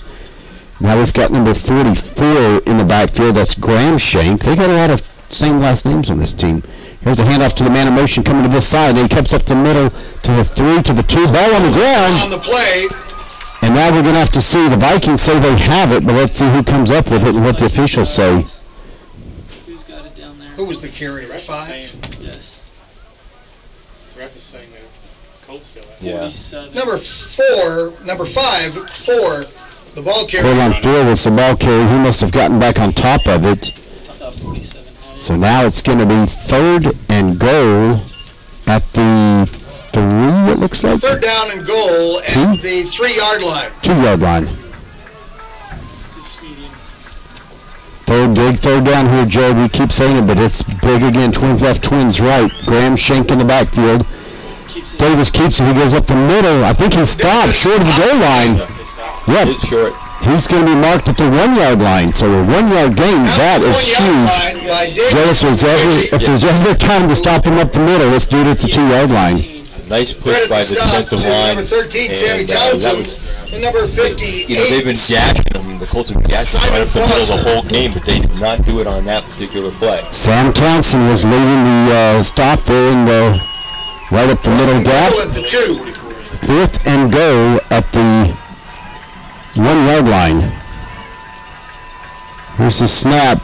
Davis steps up. Now he's being chased. He's going to be tackled. He throws the ball away, but it doesn't matter because either way, Joe set a defensive stand, goal line stand down there at the 1-yard line. James Douglas came in immediately, chased the quarterback out of the box. He threw the ball away. He might have been out of the tackle box, so I don't know if they wave off the flag. Now, the only difference it makes, if it's intentional grounding, it'll be back here. The call against the Colts. That'll be declined first down the other way. First down. First and 10, Lamar. Yeah, but I think what happens, it's loss of down. So instead of having the ball at our own 2, we're going to get the ball out at the... No, Because they took it back from the 2. Yeah. Now there's questions among the officials where to spot the ball. Because, see, I think it's loss of down, which means we should have the ball back over here. the penalty and it's first down. Should be about 11 yards. That's a spot. That's a spot foul. When it's intentional grounding, it's a loss of down. So it's 1st and 10 for the Vikings at the 11 instead of at the 1. So again, not only ball goes over on downs, but that's important that Douglas chased him out and made him throw that ball. Bad decision. Twins left, single right. Because it's Here's a snap. It's a handoff coming this way with Moultrie to the 5. He comes out to the 11. Oh, and he's hit hard at the 14-yard line. 17. Number 17, Xavier McDonald. Tremendous hit, but held on to the ball. Yeah, you got to give him credit for taking. He's going to come out and just get cleared up. Coach DeLay gives him a good pat on the back. Go ahead. I want to go back to that play at the goal line because that was a phenomenal play, and you know that Davis is so elusive, and to come back and tackle him like that on that 4th down play was a key to this game because they were about ready to go in for a 21-9 late. 2nd and 5 at the 15 for the Vikings. Here's the snap. It's up the middle. Michael Bradley. He's going to get to the 17, maybe the 18. He gets wrapped up, and when they swung him down, they brought him forward. That's the end of the first half. 14-9. Okay, Joe, I'm going to say something quickly. I want to hear your input. They got ahead 14-0 midway through the first quarter. We scored a field goal, then a touchdown, brought it back to within 5. Well, I think that the key to this is that even though they were on the march, to go ahead and score that at the end of the first half and put it to 21-9, that stop has got to be a key to the momentum of this game. Oh my gosh! Going into half down, only down by 5 points is a victory in and of itself. And to take that momentum and to use it, and what Coach DeLay is going to be able to do in the locker room is use that as a motivating factor with his team and have them come out in the second half and say, "Listen, look at what you've been able to do," and I think that is going to be something that they're going to be able to take forward into the next half, and anything can happen in a 14-9 game. Oh yeah, and what would have compounded that more if they had scored? The Colts get the opening kickoff in the second half. Exactly. And so if they were to drive down, this thing could get out of hand really quickly. So like you say, 14-9, great position to be in, all things considered. Big turnaround, big defensive goal line stand. Tell you what we're going to do. We're going to break away here. We're going to turn up the ambient mics so you can hear the bands for halftime. I'm Bill Fry with Joe Toronto. We'll be back in just a little while.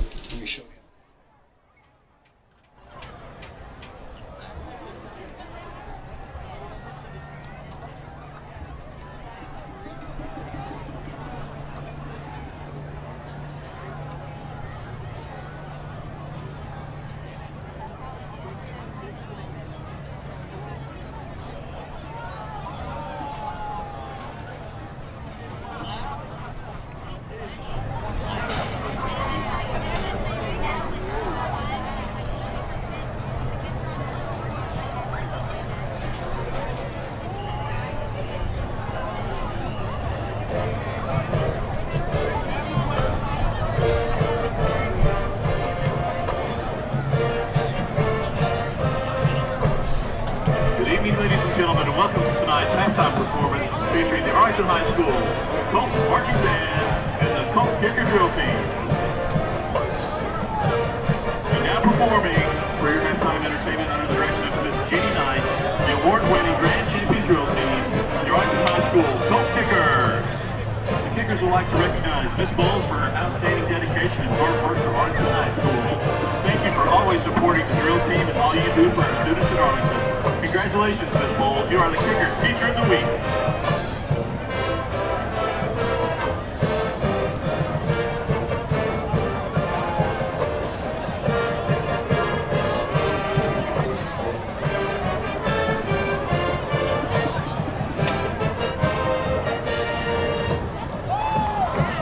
The kicker officers are Lieutenant Taylor Powell, Lieutenant Ashley Story, First Lieutenant Reagan Bound, and in the center, Captain Hannah Jones.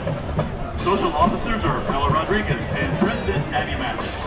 The kicker of the week is Ruby Martinez, and the Spirit Girl of the week is Melissa Ruffin. And now sit back and enjoy while the Colt Kickers perform their military routine to Seven Nation Army. Keep it kicking!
Many fine art programs have been affected by Hurricane Harvey and are still struggling to recover.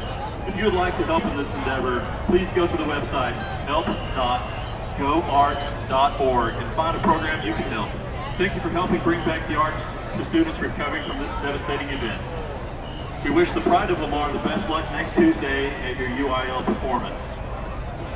And now, this evening, the Colt Band presents their 2017 UIL Marching Show Contest, Bull Fathom 5. Join us on the storm-tossed island of Shakespeare's play, The Tempest, a world of monsters and magic, a shipwreck, and a sorcerer. In Act 1, John Mackey's Full Fathom 5 features saxophones Sarah Tanguma, Juan Perales, Colin Briggs, Blake Winters, Brendan Laughlin, and soprano sax soloist Alan Kimmer. In Act 2, Rafe Vaughn Williams' 3 Shakespeare songs features flute soloist Judy Scotsman. And in Act 3, our revels are now ended with W. Francis Macbeth of Sailors and Wills.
drum majors are Junior Drum Major Tommy Holloway, Senior Drum Major Bethany Workin, and Head Drum Major Lauren Miller.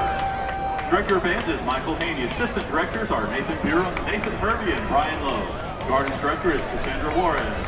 Guard Captain is Kenya Yabe, and Drum Captain is Jacob Sward. Front Ensemble Captain is Catherine Taylor. Colt Band Members of the Week, Ayana Haywood and Nick Goodwin. Section of the Week, the Flutes. President of the band is Connor Porter, and Vice President of the band is Blake Winters. We'd like to extend our thanks to Director of Fine Arts, Jeremy Earnhardt.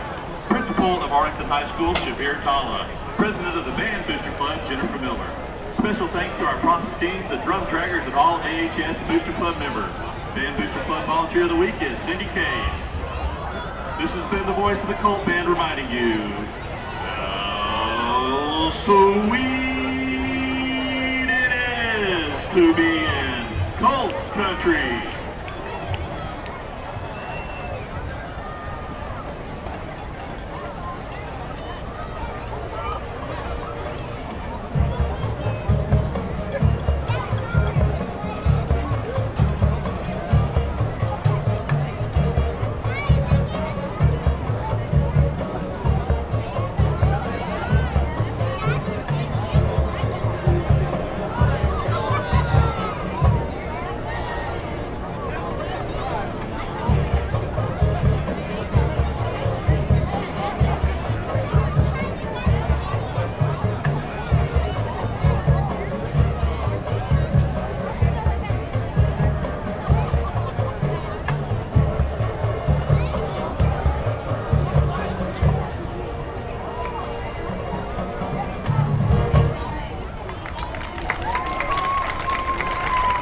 Now performing for halftime entertainment, the grand champion Lamar by Queen, under the direction of Miss Lori Wood and Miss Portia Sims. The bike Queens are sponsored by 3DI Sign and Design, Faucet Agent Javier Nakara, Farm Tony Fox, Men on a Mission, and La Quinta. The Viking of the Week is Radiant Shepherd. The Spirit Girl of the Week is Maya Malagon. The Educator of the Week is Mrs. Chandra Carlin. Welcome home. The Social Committee President, Itzayana Nakara. Vice President, Michaela Graham. Secretary and Historian, Sofia Hernandez. And Spirit Leader, Aitana Nakara. The Viking officers are Lieutenant Jaden Beckworth, Lieutenant Kelly Walker, First Lieutenant Lori Wiggins, and Captain Tiffany Owens. And now, sit back and enjoy your Lamar Vikings.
Calling out future Vikings, please join us for a mini Viking clinic tomorrow morning, Saturday, October 14th, and halftime performance October 20th.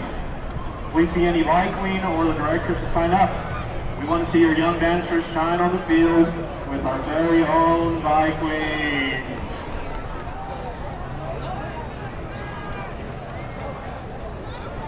The Lamar band is led on the field by head drum major Brooke Fitzgerald and assistant drum majors Chloe Allen and Chappelle Johnson. Tonight, the band will be performing their 2017 competition show, All in a Dream. Soloists are Eric LaHue, Micah Cash, and Kendall Feldman. The member of the week is Justin Brown. Our copyright law, video recordings of tonight's performance are strictly prohibited. And now, the pride of Lamar, the Viking Lamar Marching Band.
Well, welcome back to the broadcaster. You've been hearing the two bands this evening. We had the Arlington Colt Band first, and now the Viking Band out there.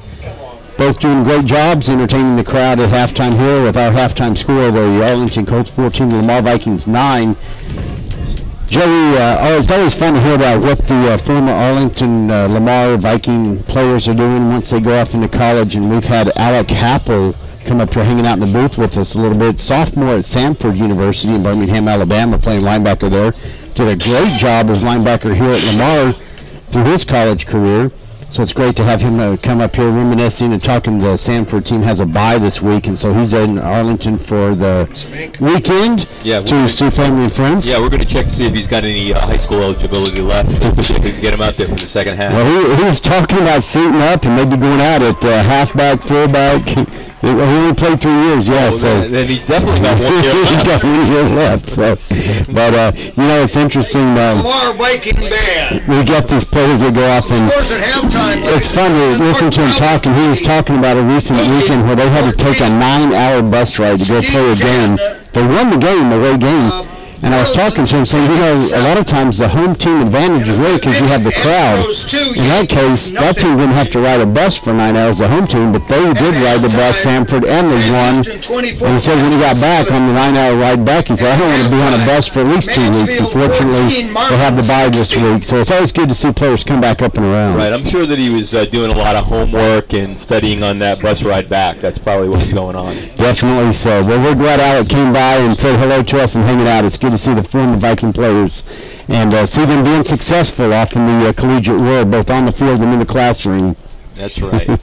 So anyway, back to what's going on here. Fourth quarter. We're just about getting ready for the kickoff here to start the second half. Joe, again, we can't emphasize enough the importance of that goal line stand down at the 4th and 1 when the James Douglas chased down the quarterback Davis, made him throw it away, got the intentional grounding call, and to some degree it didn't matter as long as we didn't get a safety if we were down at the 1 yard line, but we had that breathing room at the 11, ran 2 or 3 plays and ran out the clock, only going into halftime 14-9. Joe? You're right, Bill, and that obviously, depending on how this game turns out, that could be the key play of the game, and it certainly is up to this point right now, because without that play, being down 21-9, it changes the whole complexion of things. So, James Douglas made a tremendous play, and hopefully the Lamar defense can hold the Colts offense right here, because the Colts offense is going to get the ball, and if they can hold them and then turn the ball over to the offense and the Vikings can get a score right here, and it's gonna really make this game really interesting, really interesting. Here come the Vikings onto the field, led by the student council officers carrying the flags and running through. And another key element of this game so far, Joe, 5 yards in penalties. 1 penalty for 5 yards for the Vikings, 60 yards in penalties for the Colts. Big thing. Yeah, so they've continued on, and that we talked about that as being one of the keys for the game at the beginning of in the pregame show, and so the Vikings have continued to do what they did last week, and that's hold the penalties down, and if you can do that, that's really gonna, like you said, keep your drives alive and stop the drives, stop the opponents from sustaining drives as well. Definitely so. Bobby stands. Well, speaking of former Vikings off in the collegiate world, Shane Buechele at the University of Texas in his sophomore year started off the season, then got that shoulder injury, missed a couple of games, and then came back in Iowa State, led him to the 17-9 victory there, but injured his ankle, so he wasn't available last week. And we're just hoping for the best for Shane as he continues his sophomore year of play at the University of Texas down there in Austin. And that takes a lot for an Aggie to say, I'm hoping for all the good for one of the Texas Longhorns. But I love Shane Buechele. I love the Buechele family. Great supporters all the way through with all their kids in the athletic program. I only got to know Shane the best through my announcing at baseball and football and such. The Colts and the Vikings. And it's going to be an interesting game tomorrow, Texas OU. Obviously, OU is favored by, depending on what you look at, anywhere between 7.5 to 9.5 points.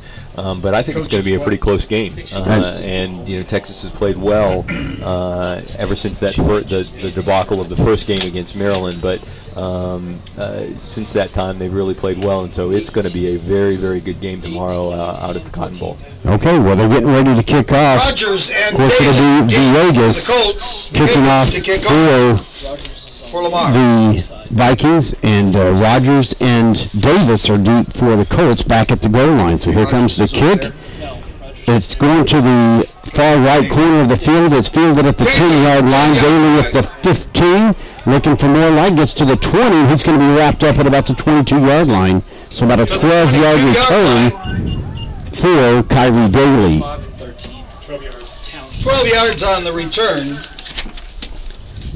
Townsend on the stop Sam along with County Townsend in there for part of the tackle. Javaleon Moore. So now the Colts are going to start this opening second half drive, 1st and 10 at their own 22-yard line, leading 14-9, just beginning the third quarter. You're going to have a single receiver left, twins right, slot receiver, and they've got one in the backfield. 7 and 5. Got a man in motion. Another man in motion. It's going to be a handoff to number 13. It's going to go around the far side of the 20, 25, 30, 35, 40, 35, 50, 40, and he's going to be a touchdown saving tackle by Caden Hadawi, the Cadenator. On the saving tackle, the ball. And Joe, I'll tell you, I heard some people in the booth saying he's gone. I'm going to say this about Caden Hadawi, way to not give up on the play. Yeah. I mean, it could have been easy to go, okay, he's gone. But he pursued and he accelerated and made that tackle. 46 that was a yards nice effort by Caden Hadawi. First and 10. That's been a couple of times. Remember, Hadawi came in on that punt and almost blocked it earlier when we thought that he was going to be an easy play. 1st and 10 is a 32 now for the Colts after the 46-yard run. It's a handoff up the middle by Quaylon Fuller. He gets stopped at about the 30-yard line, maybe the 29. Looks like he's going to get 3. Well, one official's on the 29, one's on the 30. Let's see where they spot the ball. Putting about the 29-yard line to a 3-yard gain. Gain of 3 yards. Well, this is going to be a test for the defense. Again, their backs are against the wall, and so we'll see how they respond to this. Well, that was an up-the-middle run, but they only got 3 this time. Twins right, single receiver left, one in the backfield. Now man in motion from this side going across. Now the other receiver in motion. It's a handoff to number 9. It's a keeper up the middle, and he's going to get wrapped up behind the line of scrimmage, maybe right at. 47. Let's see where they mark him down. Number 47 for the Vikings. For a loss by Jeffrey High. Jeffrey High, the tackler for the Vikings. Man, they're giving him forward progress all the way to the 30-yard line. Wow, I think he might have seen the 30-yard line from where he was. But anyway, it's going to be 3rd and 7. Yeah. 3rd and 8, excuse me. 8. He made a brief stop at the 30 on his way back to the 32, but anyhow, it's 3rd and 8. Yeah, well, did he actually? No, I'm sorry. All right, 3rd and 8. Davis steps back. He's got some pressure. He's going to get wrapped up, and he's going to get just across the line of scrimmage. Joe, it's 4th down. On the keep. 21 and 37. Javante Kemp, Jeffrey High, and Jeffrey High in on that tackle. Boy, he was under some pressure, couldn't find a receiver, decided to go up the middle, and this time we plugged that hole big time. At 6. So 4th and 6 for the Colts. They're lined up to go for it, being at the 28-yard line, out of field goal range, nowhere to punt. Twins left, single receiver right. Looks like Quaylon Force coming into the backfield with Davis. Yeah. Davis actually did a very good job of avoiding a bigger loss and actually picking up some yardage on that. So now it's Trips right. Trips left him in. Davis, he's moving across the other side. He throws. He has a receiver open, number 10. Caught at the 20-yard line. He's going to be hit at about the 18-yard line. So that'll be a first down for the Colts on 4th and 6. Number 18. They needed 6. They got 8. Gain of 10 yards. So they don't convert on 3rd down, but they do convert on 4th down, and now they're 1st and 10 at the Viking 18-yard line, leading 14-9, 9:20 to go in the 3rd quarter. big play. The receiver came free, and Davis made a nice read on that and hit him in the open field for the first down. Got trips left, or trips right, Twins left. Davis is back. He throws to the far side, has a receiver open at the 11-yard line. He'll get wrapped up and brought out of bounds by Red Huggins, it looks like, at the 10-yard line. Catch is good by Cleveland. Poke on the stop. Poke on the stop. And that's going to be 8 yards on that game, bring up second down and 2 at the 10. I believe that was Trey Cleveland that caught that pass, wrapped up by Poke. Now we've got trips right, Twins left. Empty backfield. Now man in motion comes across. It's a keeper up the middle from Davis, 5, and he's into the end zone on a 10-yard scamper. And just like that, now it's 20-9. Just exactly what we said we did not want to have happened. Yep. How many?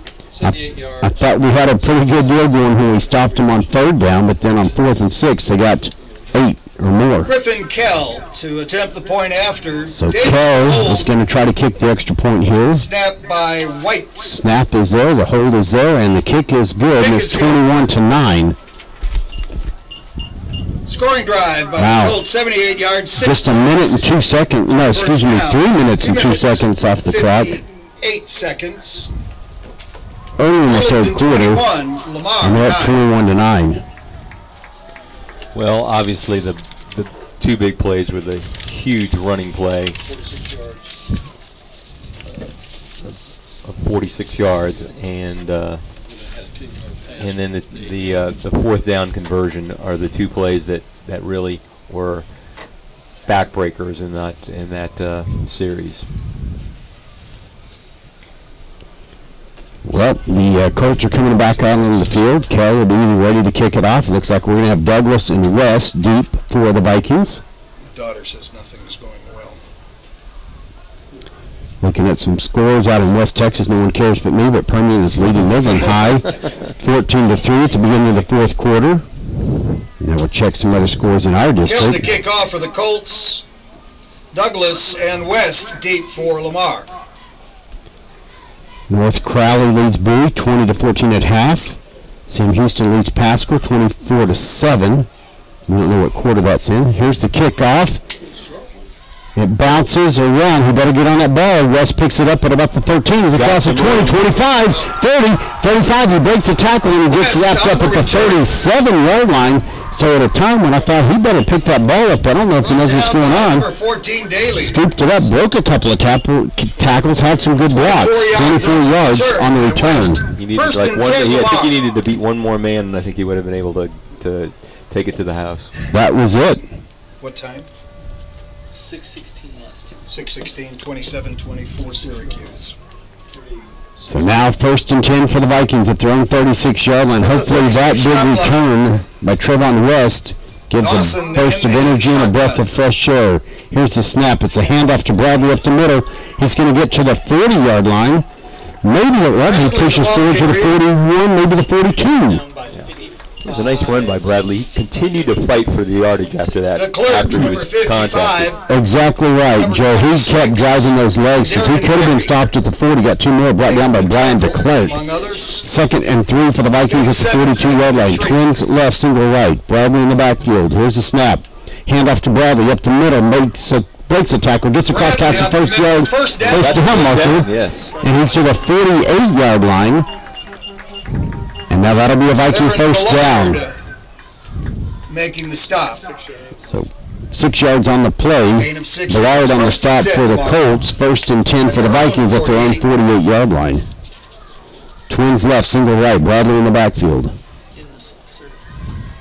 Bradley goes in motion out to the flat. Dawson throws to him. He drops it. Pass intended for Bradley, incomplete. It was a little bit low. He could have caught it, but I think he heard footsteps from number 14.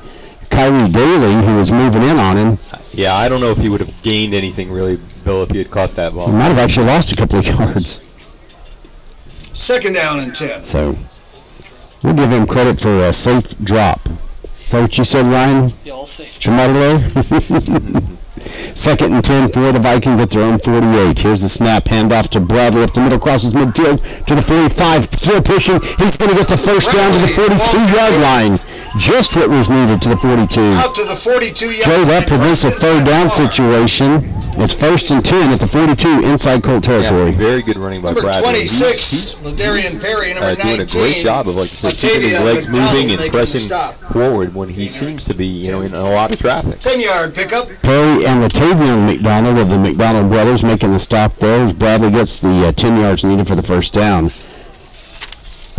At the 42-yard line. Twins left, single right. Bradley in the backfield. Dawson takes a snap, handoff to Bradley, goes over the right guard in that hole, gets across the 40, still pushing, twisting, turning across to the 37-yard line. So that's about 5 yards. Joe again, first and second contact, he keeps twisting and driving his legs. That's 5 hard-earned yards. Excellent job by Bradley. And pickup of 5, 2nd and 5. It's continuing to work, but at some point you might want to try a play-action pass. And I'm going to tell you also, Jesus Diaz-Vasquez, one of the linemen making some good blocks, and we're going to call out some of these other names as well. Now, there's an untimely penalty. Yeah. This is going to be a false start against the Vikings, but only, I believe, the second penalty now for only 10 yards total for the Vikings. Could have been worse, could have come to worse time, so not too bad. It does bring up 2nd down, and looks like 11 from the 43. I want to also say Gerardo Castro also up on that offensive line, helping to break some holes open, along with Graham Eads. We give a lot of credit to Bradley and these other guys when they twist and push and move, but these guys are helping to make that possible. Shaw in motion. The handoff to Bradley around the right end. He gets across the 40, 45. Bradley and gets down into the on the right side. 35 to the 34-yard line. Tripped up by 11 and now is Bradley slow getting up? No, Shaw is slow getting up, but he's kind of limping back toward the line of scrimmage, and let's see if he comes off or stays in. But that was a nice 9-yard run to bring up 3rd and 2, so it's 3rd down, but it's 3rd and short, Joe. Yeah, it's 3rd and 2, but also we're pretty much in 4-down territory here anyway, Bill. Yeah, good point. So coming back to the line of scrimmage, we've got Twins left, single receiver right. Looks like Bradley still in the backfield with Dawson. Here's the snap. Dawson comes this way. He looks, throws over this side to Jalen Jones. He's trying to find a hole. Gets across the 30-yard line to the 29. Catch to the 29-yard line. Brought down. It's a first down. Jalen Jones, made a nice got move. to the 29-yard line, so they did get the first down in the next yard. Go ahead, Joe. I'm sorry. Very nice move to get that first down. He kind of picked his spot and kind of slid it through there to get the first down. Just like having a lot of patience and not stutter stepping too much. So 1st and 10 at the 29. Here's a snap. Dawson steps back. He's going to throw over to this sideline. It's caught by Dayton Dubs on the catch at the 20-yard line. So that's a 9-yard gain. Brings up 2nd down and what? 2nd and 1? Yeah. Oh, now they're putting it at the 19-yard line. Down to the 19-yard line. Now that should be a first down. Let's see if they're going to measure it because the...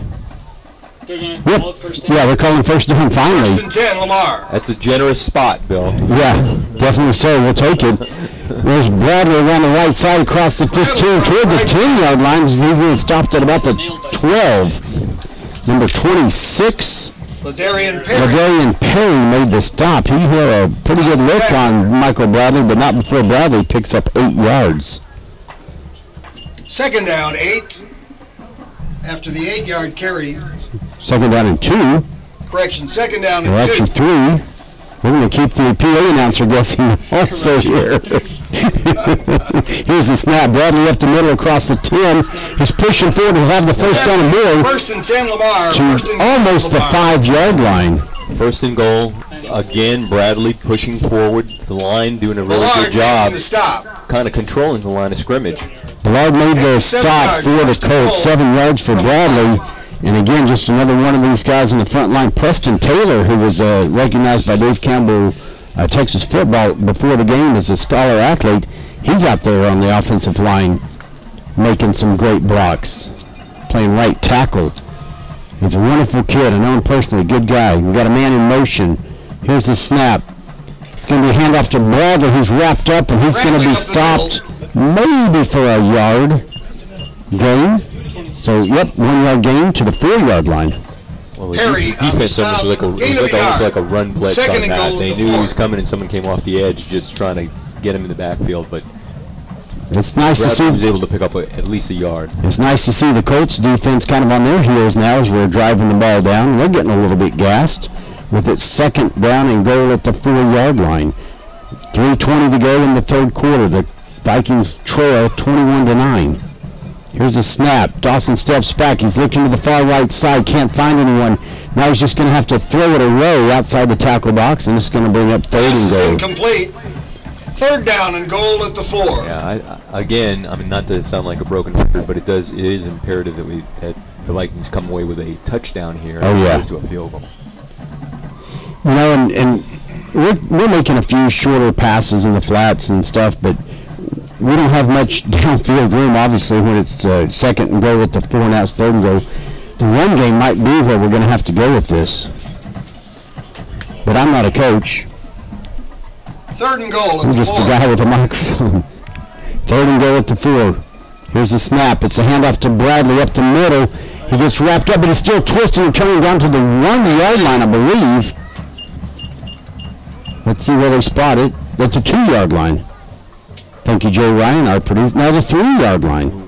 Wow, I think we got a little bit of a short spot the other way that time now. Because I really thought he was closer to the 2, maybe 1.5. With Joe, they're not lining up for a field goal. 4th and goal at the 3. They want the touchdown. Twins right, single left. Bradley in the backfield. It's a handoff to Bradley, who's wrapped up in the backfield. There's going to be a loss of 2 back to the 5 yard line. Ball's going to go over on downs. Ball goes over on downs. So it was a tough play. It really didn't have much chance of doing anything. It didn't develop at all. They were in the backfield right from the get-go. Yep.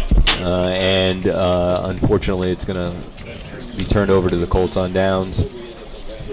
Last night when I was announcing those freshman games in the A-team game, the second one, Lamar has a freshman linebacker, I believe he plays linebacker, defensive back, Darius Pendleton, and he earned a nickname last night for me, Born in the Backfield. He had at least 3, if not 4, great stops, quarterback sacks, and tackles for loss of yardage.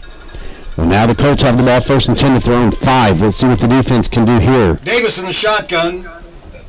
We've got Twins left, single right, Quaylen 4 in the backfield. Number 5, 4. The ball carrier. It's a handoff to 4. Oh, and he's met at about the 7 yard line. A pretty tough hit by number 19. Number 19, West, on the hit. Was it 18? Gain of 3. Maybe Douglas. I think Douglas made that tackle. Sometimes these jerseys get a little bit folded up, and we can't tell an 8 from a 9, any of us up here. Now it's 2nd and 7 from the 8. Man in motion. It's going to be a handoff to the far side around the 10, 15, and I'm hoping that wasn't a face mask. Number 13 carried the ball for the Colts. That's going to be Andre Key. Cade Trush led the tackle there for the Vikings. And that's that same play, Bill, that they sprung for that long gain. Gain of 8 yards, 1st and 10. They run to the left. At the 16. They've been very successful in running that play all night. 8 yard gain to the 16 yard line where the Colts will have 1st and 10. Twins right, single left.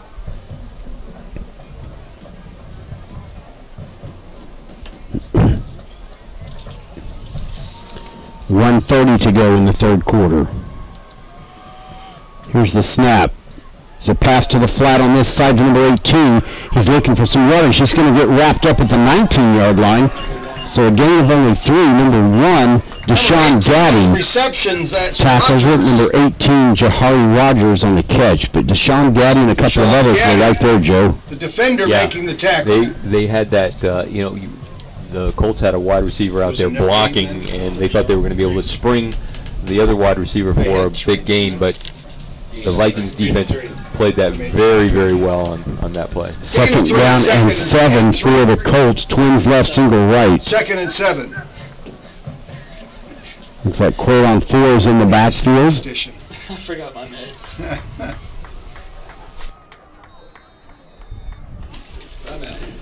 Timeout timeout called by the Colts. Called Arlington. With 37 seconds to go in the third quarter. Of Arlington ISD Athletics this fall. Joe, this is, we say this about every play, almost every drive, but this is important down here, 2nd and 7. Fort Worth area. Visit the Arlington and Mansfield locations. You know, that was a missed opportunity, obviously, down, first and goal from the 5. Convenience you need, the care you deserve. That the Vikings had, from shoulder turning pain it over and on neck down. strains to bone breaks and backaches. Baylor Orthopedic and Spine Hospital at Arlington. Down at this end of the field and make them with an have emergency to punt room that's punt the ball. open, you will You're going to be get back in the decent game field in no position, time. and if you score, you know, like I said, with a lot with the whole fourth quarter available to you, you're certainly going to be able to stay in this game and make a game of this. But if you let them march down at all and get any kind of points, it's going to be almost out of reach. Well, I'm talking yet, huh? Okay, all right. I know where you're coming from. Well, with only 12-minute quarters compared to sometimes we're used to watching pro and college games, 15-minute quarters. So there's 3 minutes you don't have in the fourth quarter to try to do something, and these longer sustained drives just keep the ball out of your offensive hands at times. 2nd and 7. 2nd down and 7 at the 19-yard line for the Colts. You got a man in motion. Now another man in motion. Comes across. It's going to be a keeper by Davis up the middle. He's wrapped up pretty quickly. He might have 1 yard. Let's see where they spot it. Looks like they're going to put him at the 20-yard line for a gain of 1. To the 20. Another nice play by the Viking defense, and who are you giving that to? And it's tough because they got multiple men in motion. There's multiple options that are available to Davis. Townsend on the stop. He takes the ball and he's, like I said, he's shifty and elusive, and 3rd down, 6. They stayed at home, and maintain their composure. Sam Townsend came in to make that stop. Yep. Right. 3rd down and 6 now at the 20-yard line, and that's the end of the third quarter. With the score, the Colts 21, the Vikings 9. So we'll just have a few minutes here before we get back into the final quarter here. An important 3rd and 6 coming up for the Colt offense and the Viking defense.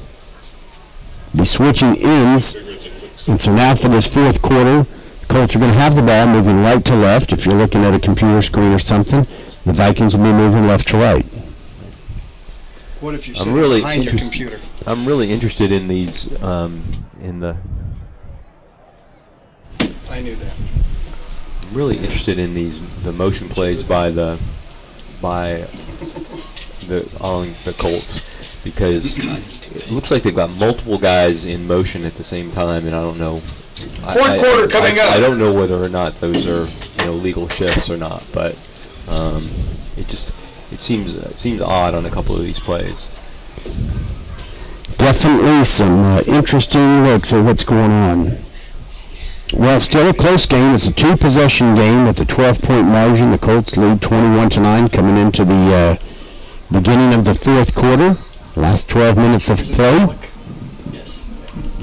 And so the Viking defense out there, and now here come the Arlington Colts on offense with 3rd and 6 at their own 20. 3rd down, 6. Davis the quarterback, Coyle on 4 in the backfield, twins right, single receiver left. Here's a snap, Davis is back, and there's a flag on the play, and I think we're going to have 5 yards against the Colts. Flag on the play.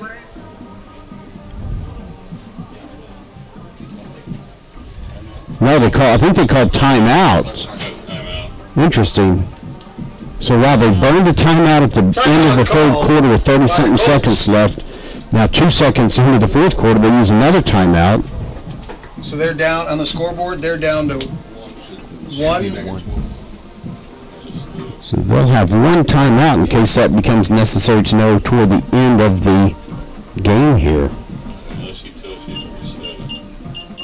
Yeah. Okay. Put her at 12. Put her at 12. Okay. And so officially, no time went off the clock, Joe. 2 timeouts used by the Colts in about 30-something seconds of game time. Yeah. Very, very interesting. But the Colts have 1 timeout remaining? Yes. 1 timeout remaining by the Colts. 3 by Lamar? 3 remaining this half for Lamar. I don't use the timeouts on here. We use the timeouts. I figured out you could do timeouts left, TOL on the bottom.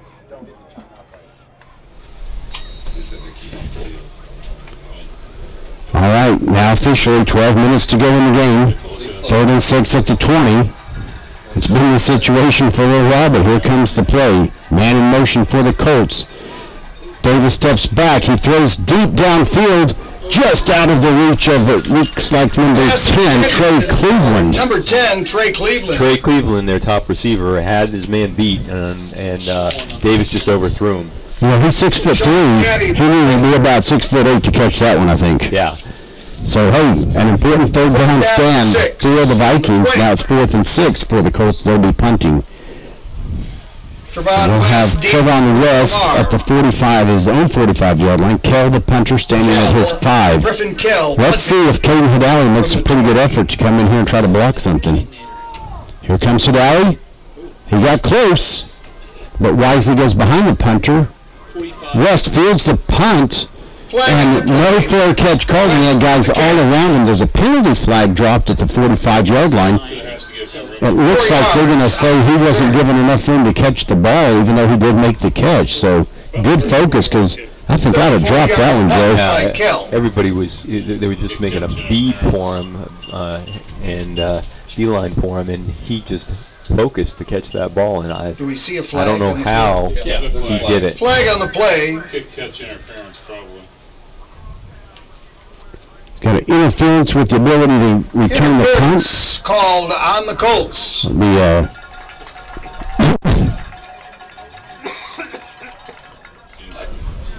That's a 15-yard penalty, Joe. 15-yard penalty. It's going to give us the ball at the 41-yard line in Colt territory. First the Vikings have got to cash in on this. Right now, this is it. If you don't come away with a touchdown, because it's not an 11-point game, the field goal doesn't do you that much good. It's a 12-point margin since we missed that one extra point. Well, at this point, I think I'd take anything. And no, it's a pass over to the far side, but he short hops it to Dayton Dubs. And again, another inaccurate throw towards Dayton Dubs. So now it's 2nd down and 10 at the 41-yard line.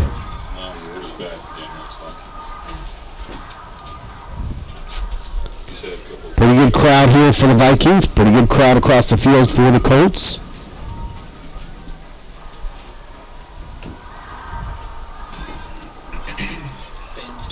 Now we've got the band and some students making some pretty good noise.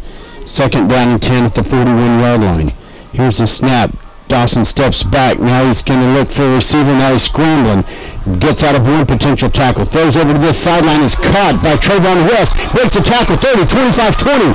Down to the 15-yard line. West, what a catch and what a move. Right, nice move by Trevon West. I mean, he was definitely going to be stopped there, but he broke that tackle and then just took off and made a big gain out of the 15-yard line. And Joe, that sophomore quarterback, and I emphasize sophomore, scrambled, looked, didn't throw it away on the far side, came back, broke a tackle himself, then made the throw. Trevon West made a catch and run. 1st and 10 at the 14-yard line for the Vikings. Yeah, I thought he was going to be sacked back there, but he made a nice move to get out of that. Bradley up the middle. He's going to the right side. He's going to the 11-yard line. We're down to the 11. So he'll get about 3 yards. Flag on the play. There's a penalty flag on the play in the area of the tackles. So let's see what this call is going to be. They had a McDouble, that's right.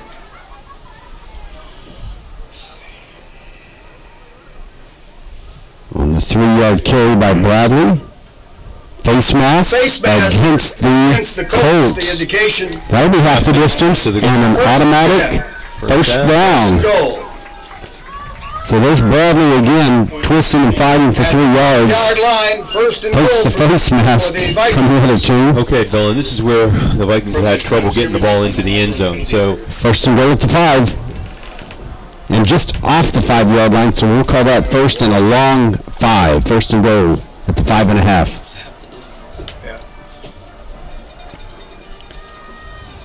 Man in motion. Jalen Jones. It's a throw to the corner of the end zone. He's been held all the way in. How did they not call a flag on that? Oh my goodness. Trevon West is going into the end zone. The defender just held onto his shirt the whole way. How can they not call a penalty? Flag on the play. Oh, they did call it. I didn't see the flag. I'm sorry. Thank you, Scott. Holding against the One of our officials in the clock's up here is calming me down saying they did throw the flag. Distance. So now it's half the distance, and I believe another automatic first down. First down. 2.5 yard line. Yep, to the 2 3/4 yard line 2.5 from the 5.5. First and goal. Bill, you're going to have to take a few more deep breaths before you call this next play. Serenity now. Serenity now. First and goal at the 2 3/4 yard line for the Vikings. I guess that biofeedback isn't working. Yeah, I guess. Here's the snap. It's a handoff to Bradley. He's going to push his way up to about the 1 yard line. Bradley, the ball carrier. So he gets 1 3/4 yards. 11 and 93. Nope, he gets to the 2 yard line. Xavier He got 3/4 of a yard. Second and goal at the 2. Zion Mills, one of the defenders making that tackle. Gerald Morris, number 2. And Gerald Morris in on the tackle for the Colts.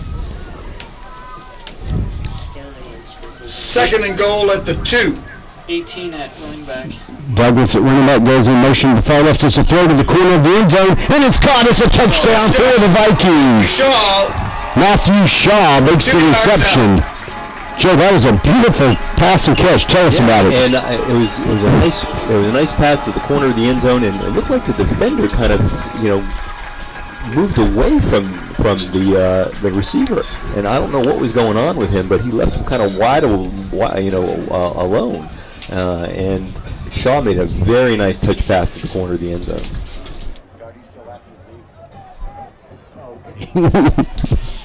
Here's the kick. It's up, and it's good by Villegas. Villegas, point after is good.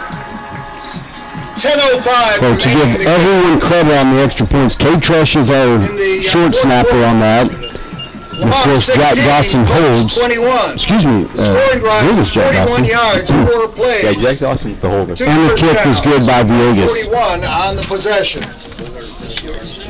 So 141 on the possession time, 41 yards on the drive, 4 plays, 2 first downs, and the pass, 2-yard pass from Dawson to Shaw for the touchdown. Joe, you got some penalty information. Yeah, the Colts have 100 yards in penalties, and Lamar only has 10 yards in penalties, and those penalties by the Colts were untimely penalties and allowed the Vikings to get down the field and put them in position to score on that touchdown drive. That's a good point about not only were they just some penalties, but yeah, they came with some of those at some pretty bad times, including 2 half the distance to the goal penalties down here. So now Villegas is going to 18-14. Villegas is going to kick off. Got number 14, Kyrie Daly, number 18, Jahari Rogers. I love that name, Jahari. Jahari Rogers is deep for the Colts. Villegas does another one of these kind of fake stutter steps, like he's going to kick quickly, and then he steps back into formation. 10:05 to go. Well, we've got our in the game. Yes, we do. Here's the kick. It's medium deep, and it's going to go out of bounds at the 15-yard line, so that's going to be a penalty against the Vikings. Flags on the play. Kick went out of bounds. So trying to kick the ball short and minimize the return, actually it kind of doesn't work out exactly right. It goes out of bounds. Yeah, we saw that earlier in the first half when the Colts returner caught the ball and went out of bounds, and that ball was almost heading out of bounds. So it just sometimes backfires on you when you're trying to kick those short kicks. Yep. Well, the ball's at the 30-yard line. It'll be first and 10 for the Colts. Joe, let's see if the Viking defense can come through one more time, because now it's a 5-point margin.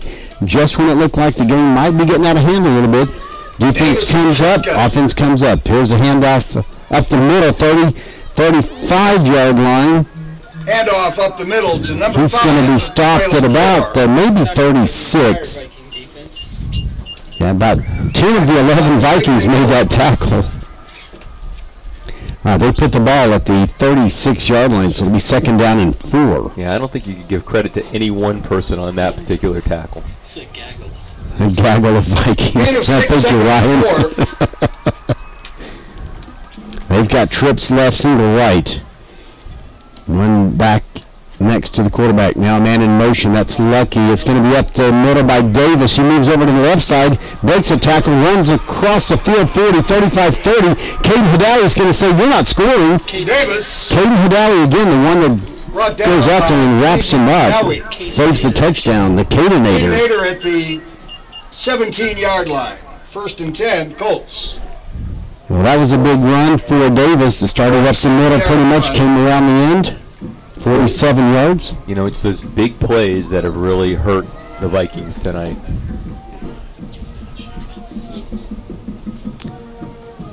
So it'll be 1st and 10 for the Colts at the Vikings 17-yard line. They're going to come out with trips right, single receiver left. Quillon 4 in the backfield, just behind and to the right of Davis, the quarterback. Turnover right here. Handoff to Quillon 4. He's wrapped up in the backfield. They're going to give him forward progress to the 18-yard line, I believe. These guys move around a little bit, so we're going to wait and see where they spot the ball. Sammy Townsend. Officially a loss of 1 yard, so that was a nice play on up the middle by the defense. Nice play, good penetration, and stopped 4 before he could get any kind of forward progress. Loss of a yard. Second down and 11 with 8:46 to go. Ball at the 18-yard line. Viking defense doing what they can to keep them out of the end zone. 5-point lead for the Colts. 2 receivers right, 2 left. Now man in motion. Davis will keep the ball, goes up the middle. He's going to be stopped at the 15-yard line, so only a 3-yard gain. I say only because that's big on up the middle. Sam Townsend led the tackle. Yeah, Townsend made a nice play. It's very difficult. To the 15-yard they're doing line, the option play, and Davis, keeps it most of the time, but it's still very difficult to read. 3rd down and 8. Big 3rd down, as we've been saying the whole night, but it is 15-yard line. 3rd down and 8. Viking fans making some noise in the stands. About the loudest I've heard this home crowd all season long. Here's the pass, steps back, throws straight across the middle, wide open, number 10. Pass is complete. Trey Cleveland in the end zone, touchdown Colts. To number 10, Trey Cleveland, touchdown. Yeah, that was Arlington. unfortunate because Cleveland got behind the defense. He was wide open. He's their key receiver, and you cannot let that guy, get behind you, and you cannot leave him alone like that. Griffin Kell to attempt the point Well, after. Joe, Davis to hold. I don't know if this was jinxes or not, but I would love to see Caden Hidali come in and block this kick to keep it an 11-point margin. Here comes Hidali, but the kick is up and it's good. No, flag on the play. Flag on the play. Illegal procedure against the Colts, so we'll have to re-kick. Illegal procedure on the Colts. Well, Hidali is coming in untouched. I think his goal is to block one here. I'm surprised he's coming in untouched like he is. Multiple times, punts and kicks. Now he moves. Hidali now moves to this side. He was over on the far side before. So now the tee is at the 15-yard line, so the equivalent of a 25-yard field goal coming up for the extra point. Here's the snap. The kick is up. It's a line drive. Got blocked. And it's good. Kick is good.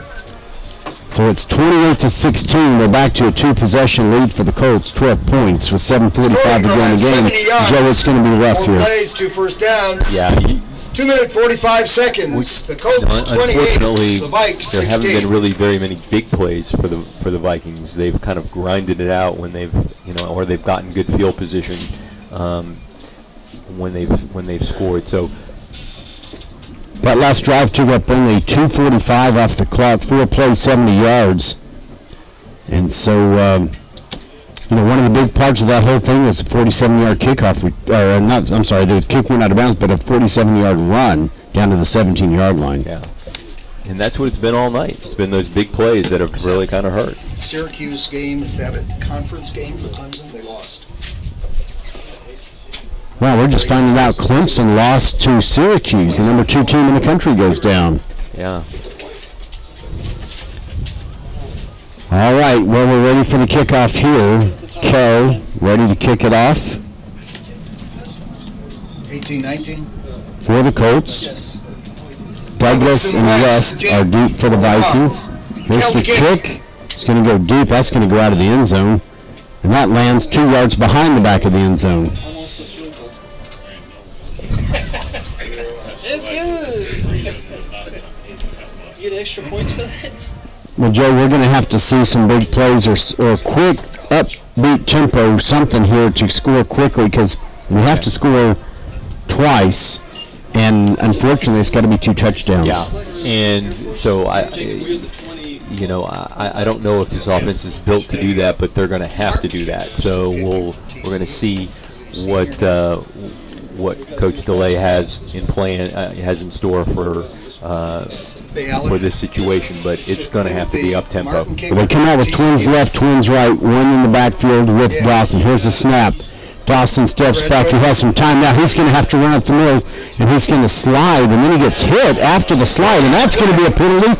And that's a stupid play. Sorry for the word, but that's a stupid play to do.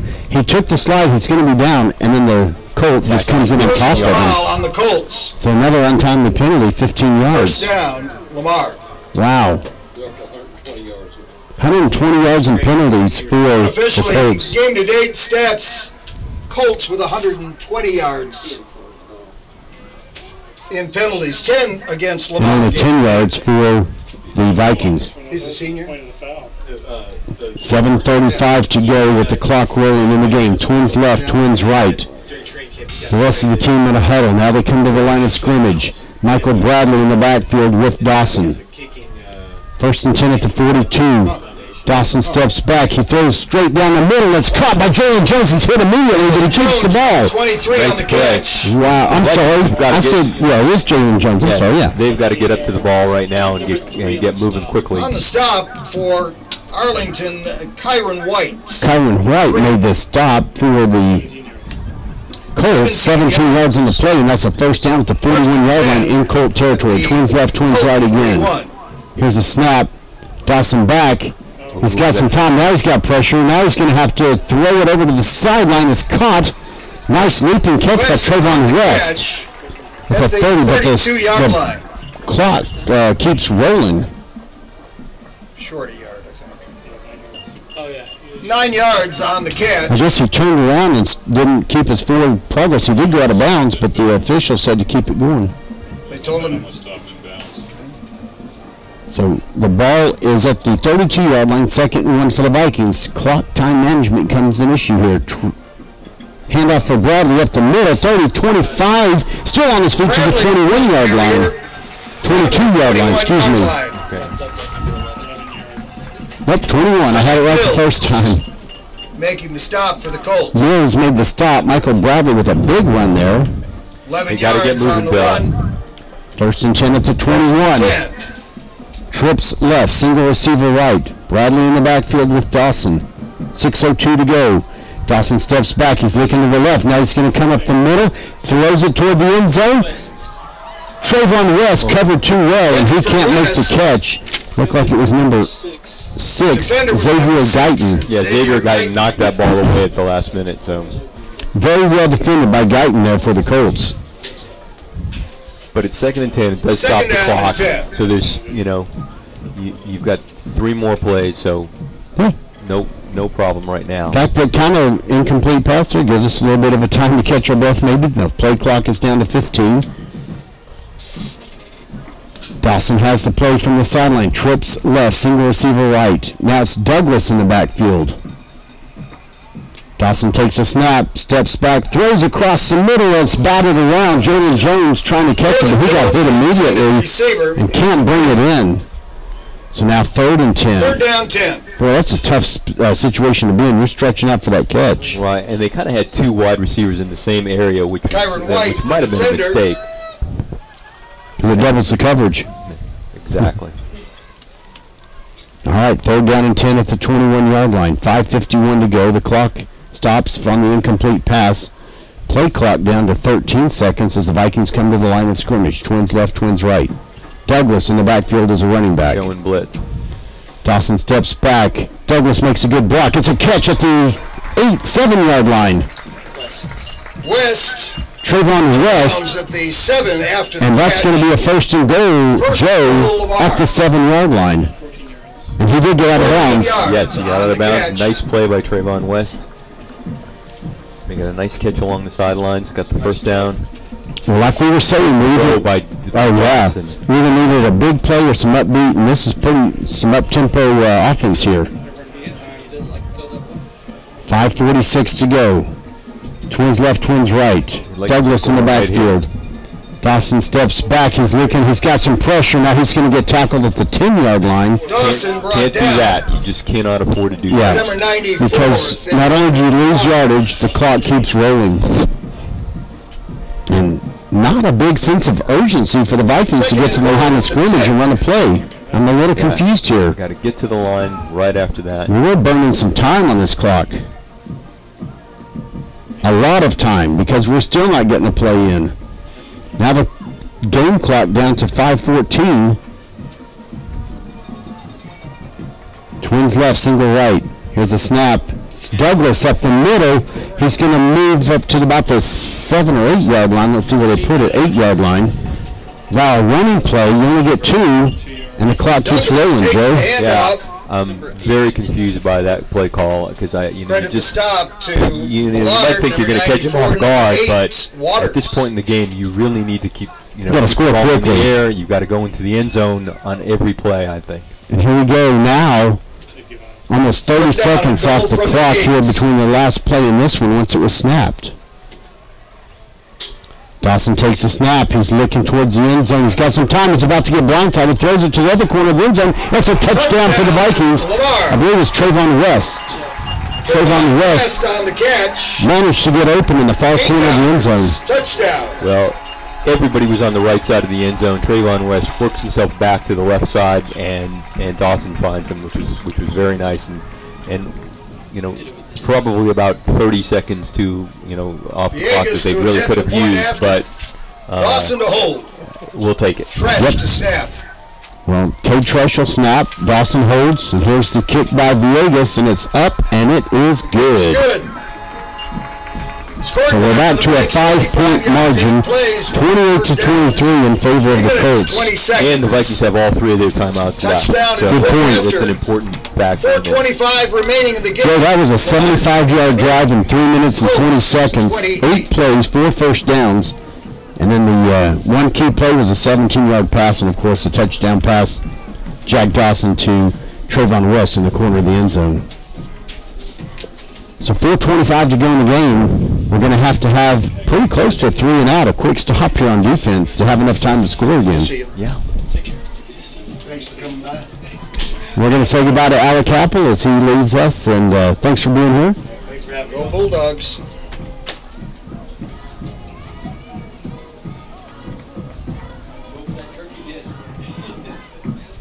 Man, if there's a way we can just kind of pretend wherever the ball is, it's a goal line situation, Joe. We've been pretty good at those. The Vikings will face the Mansfield They cannot Tigers. give up the big Right play. here at and that's- Cravens Field. Please join us. Don't forget, you can always get the latest scoop and upcoming events and lots of other I don't think Vegas has quite the leg to kick it out of the end zone, so you're going to have to strategically place this or like us to minimize the big play on the return. Facebook page. And follow us at lamarnation.com.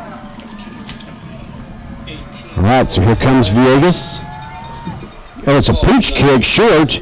It's going to be fielded at the 33-yard line. He's going to be wrapped up at the 35-yard line. So, Joe, not a big return, He takes the but catch. the Colts start with the medium field. I won't say short, but it's not long. Bradley. You're better off kicking it out of bounds because they only get it on the 30. Yeah, plus the clock doesn't run while they're returning. A good point from Scott, one of the timekeepers up here. He does more. So the Colts will have the ball 1st and 10 at their own 35-yard line. Twins left, Twins First and right. 10 from the Looks like 35. third on 4 in the backfield behind Davis, the quarterback. We need a turnover. Changing the play at the line of scrimmage now.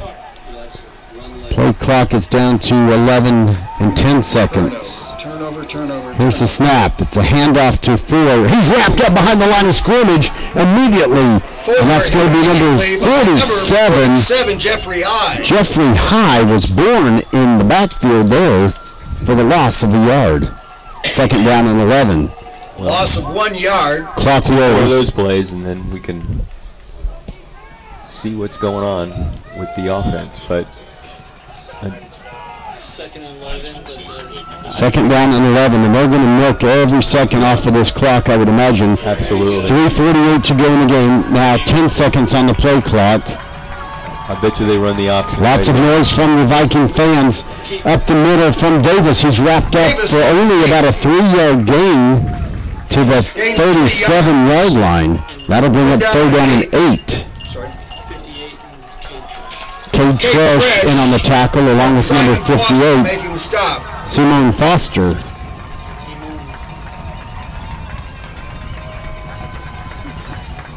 Again, this Viking crowd Third down. making some noise. There's some excitement here. Yeah, 3:13 to go. The crowd is definitely helping out. Third and 8. The biggest of the big third downs yet tonight, Joe. Yeah, Twins he's left. going to get it off. Did they call a time? They don't Flag have on to. the play. Nope. Correction, They took a timeout. timeout. So the Colts take their final timeout of the game. It's their final timeout. Running that play clock all the way down to milk all the time off the game clock we Has could. 3 timeouts remaining. So it's 2:56 to go. It's going to be third down and 8 at the 37. Well, this is key. Well, there it is. Yep. Can't say much more, but you know they're gonna run the option, and the Vikings are gonna have to stop. I think Davis is gonna keep the ball. I think he's going to keep the ball. Whether he gets short up the middle long, they're just going to be able to run some more time off the clock. And remember, because it did take us 3 minutes and 20 seconds on that last 75-yard drive. If we do get them into a fourth down situation, they punt, and we get the ball somewhere in that same range, we're going to have a lot less than 2.5 minutes to go to be able to make a scoring drive happen. It has to be a touchdown. Right. Well, you're going to be able to use your timeouts, and you're going to have a lot more urgency than you had on that last drive. Yeah. But first things first, you got to stop them. The loudest crowd of the season so far here at Cravens Field for the Vikings. Twins left, Twins right. They're changing the play at the line of scrimmage. Davis looking over to the sideline. There's 9 seconds on the play clock. They don't have a timeout left. 6, 5, 4, 3, 2. There's no more timeouts. You can't call a timeout when you don't have any. Flag on the play. And that's a delay of game. Delay of Massive confusion, Joe, I guess, on the Colts Timeouts offense. remaining for the Colts. I can't imagine why they didn't go ahead and snap the ball and do something. So that's going to bring up third and 13. Wow, Yeah, even Davis was kind of looking at the sideline like, give me something. It was, Third down, 13. wow, the crowd even louder than it has been before here on the Viking side of Cravens Field. Third and 13 from the 32. Twins left, Twins right. Here's the snap. Davis is back to throw. He throws deep. And it's caught by number 10 at the 40, 35, 30, 25. And he's going to be tackled, and his horse collared on top of it. Joe, that's pretty much ball game. Yeah, that pretty much will do it. Wow, that 6'3" Trey Cleveland was able to reach out and grab that pass that for a moment looked like it might be I thought it might have been overthrown. overthrown, but he is a very Quite an athlete. Great pass by Davis, too. Got to give credit to both of them. 44 yards on the 44-yard pass play, personal foul, horse collar. called on Lamar. So that's going to put the ball Half the distance to the goal. at the First and goal. 10-yard line, first and goal. Joe, it's going to have to be a turnover, I believe, here. No, not yet. Because if they can kick a field goal and go up by 11 or 10, no. It'll be an 8-point game, yeah. so you'd still have a chance, Bill. So you're saying there's a chance. Sam, there's a chance. All right. You got to use your timeouts. You have to use all your The timeouts. play clock is down to 8 seconds, and there still seems to be confusion for the Colt offense. 4, 3, there's a snap. Handoff to the man in motion going to the far side. He's at the 10. He's at the 5. And there's a flag on the play now over on the far sideline. Looks like he got into the end zone. The line judge says, yes, he did cross the goal line, but there's a flag on the play. So the clock stops on the penalty, 2:16 to go.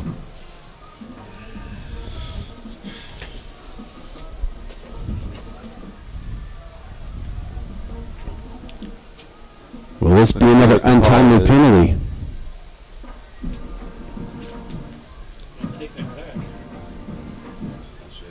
We're going to mark it off. It's against the Colts. What was the call? I never saw the call. I didn't see it. Probably an illegal block or a hold. Either way, it's a 10-yard penalty. It's going to put the ball back at the 13. But it gives them more time to run off the clock too, though. All right, 2:16 to go. The game clock will start on the snap. Those Arlington high coaches are so... Twins left, twins right. Dawson looking for a play from the sideline. The play clock now down to 10 seconds. He has the play. He's going up to the line of scrimmage to call it out. He's got number 1, Ruffin in the backfield. 2, 1 on the play clock. They get it off just in time. Ruffin is stopped at the 15 or 16. You can call your timeout right now. And so the Vikings do call a timeout right away. Good call, Joe. Timeouts, Lamar. So 6 seconds went off the game clock there. Ball's at the 15-yard line, and it's going to be second and go from there. Timeout, Lamar, 2nd and 15. I believe that's the Vikings' first timeout they've used. Yes. I believe you're correct, Bill. I believe that you're correct, but I'm correct.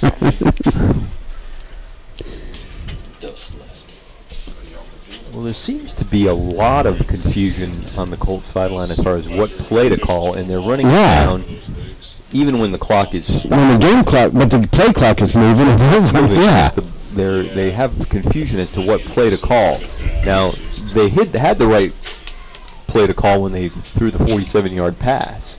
2nd and goal from the 15. All right, not the biggest crowd I've ever seen here, but one of the loudest in a long time. The defense going to have to make another stop here. 2nd and goal at the 15. 2:10 to go. And again, Davis, the quarterback, looking to the Colts sideline for the play. Now he comes up to the line of scrimmage, calls it out. Twins left, twins right. Darian Ruffin in the backfield. Davis steps back to pass, throws across the middle, short hops it. It's going to be incomplete. That'll stop the clock. He threw it to the end zone to number 18, Jahari Rogers. Now, I really don't understand that call at all. I'd just be running the ball at this point. Yeah, because you can almost run out the clock if you can't make a first down. Timeouts, but the Vikings haven't shown any kind of big play capability, and they're going to even if they turn it over or they don't want to kick the field goal or whatever it is, they're not going to be able to drive the ball down the field. 3rd down and goal from the 15. It'll be difficult for them to drive the ball down the field. The Vikings. So. It's 3rd and goal from the 15 for the Colts. Twins left, twins right. Ruffin in the backfield. Here's a snap. Davis keeps it around to the right side. See if they can force him out of bounds, and they do. They force him out of bounds. The keep goes out of bounds. Stop. And he's at about the 9-yard line. Sam Townsend makes the stop. Sam Townsend leading that stop, and wisely pushes him out of bounds. 4th and goal. So now it's 4th and goal on the 10. 10-yard line. That's very good, sir. It's been kind of hard to know what yard line they're going to put the ball on this game. So they're going to try a 25-yard field goal. Get off the field, get off the field. Attempt. Here's the kick. It's up, and it is good. The kick is good. 3 points by Kell from 26 yards out. It's a 31-23 lead, 8-point margin. So if we do get in the end zone, we got to go for 2 to tie it and put it in overtime. So I wonder if they'll try a squib kick here on the kickoff.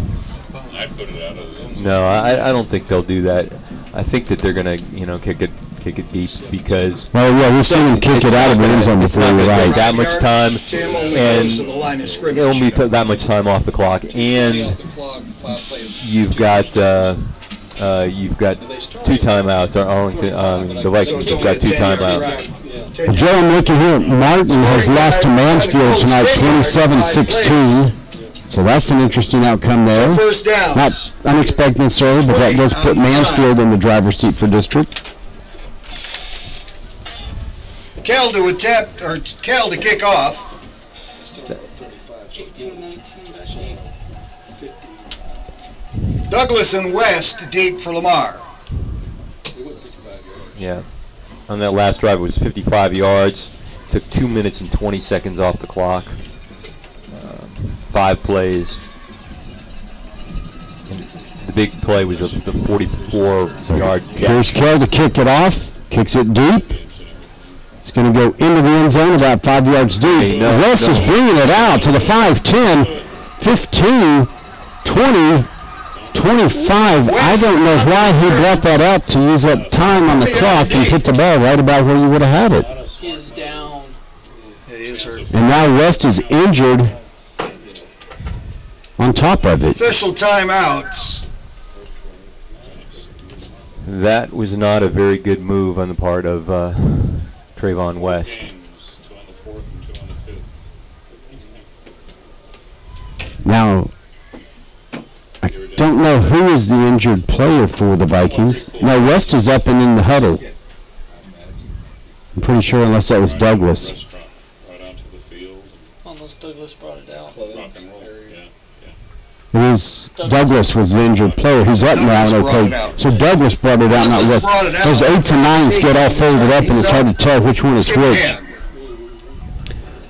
Well, he's wobbling around a little bit here on the sideline. He got smacked. So now the ball is at the 26-yard line, 1:49 to go. I believe we have 2 timeouts left. 2 timeouts left. 1:49. 1st and 10 Vikings at Obviously, the the clock stops on the 26-yard first line. down. 2 timeouts remaining for the Vikings. They've got to be ready with their play call. 1:49 remaining Get up in to the the game. line of scrimmage immediately after the play's over. Here's a snap. Dawson's back. He's under pressure. Throw it. He's looking for someone to go, and he doesn't throw it away, and he gets tackled. Dawson sacked by Well, number 19. officially not a sack because he got to the line of scrimmage, 55. made a yard. So, but still, the clock is rolling, and we only got 1 yard there. Now there's Gain of trips 1 yard. left, single right.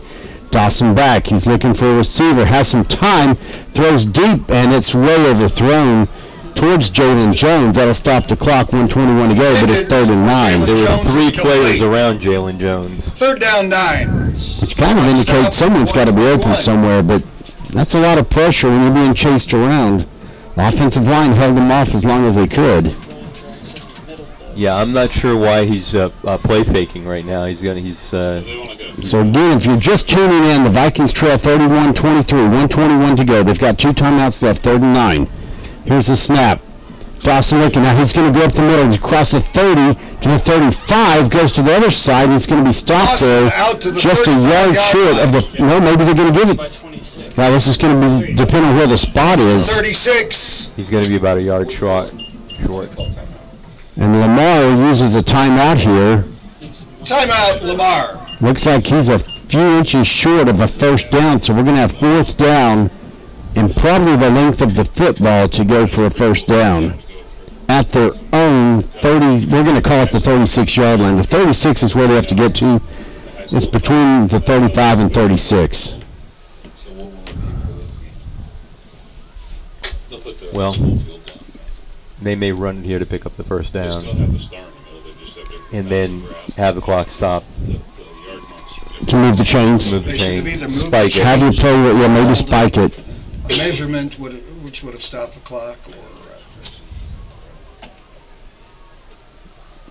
I mean, according to the stick, it's at the Still gotta marker. go through a shitload of stuff. Yeah, it's kind of interesting that as Jay Ryan, our producer and the PA announcer here, now the officials are calling a timeout. They're going to pull a measurement. So do we still get charged with the timeout? No. Yes. Do they They really? called it before they called for the measurement. That's ridiculous. Why didn't they go ahead and call to measure that thing Ask the coach. at the end of the... He was short. They're short. Yeah. They're short. Half the ball.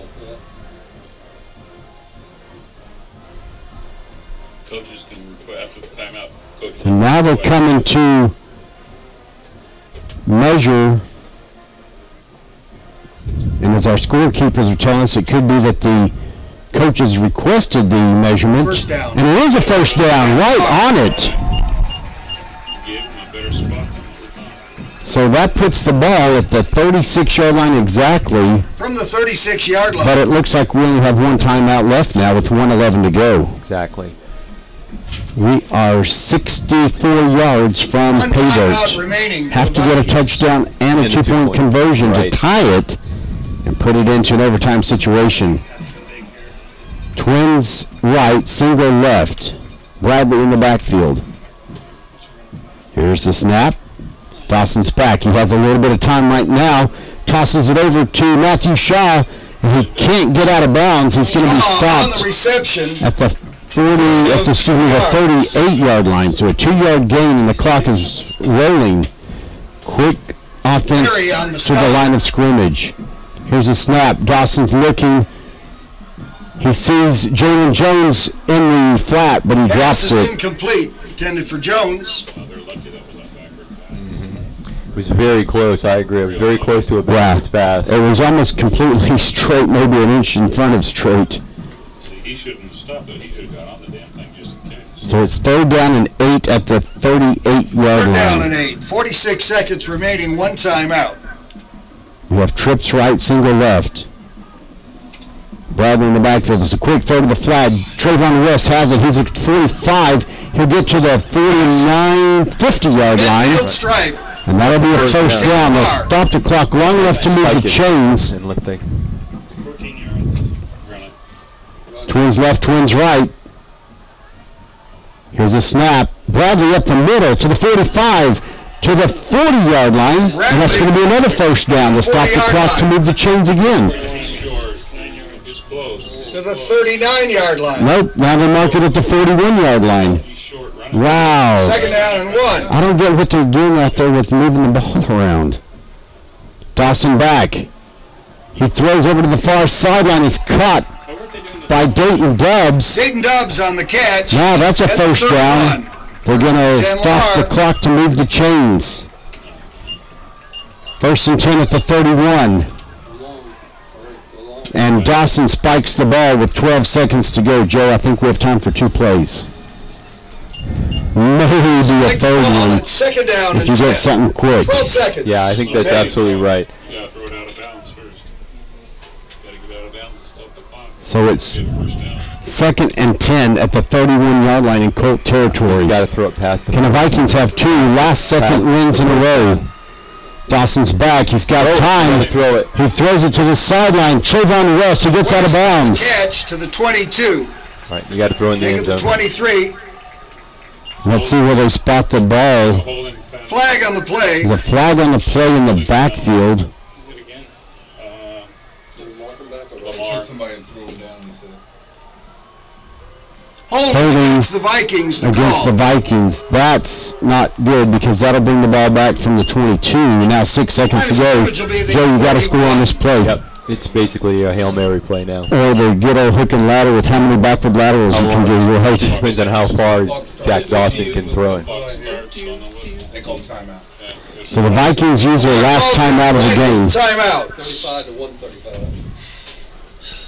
Yeah. 35 yards and penalties for the Vikings. This probably the most untimely one of the game. Most costly one, yeah. Yeah. They had a As the chance to Vikings throw it face into the the end zone. Mansfield Tigers here at Cravens Field, who won their game.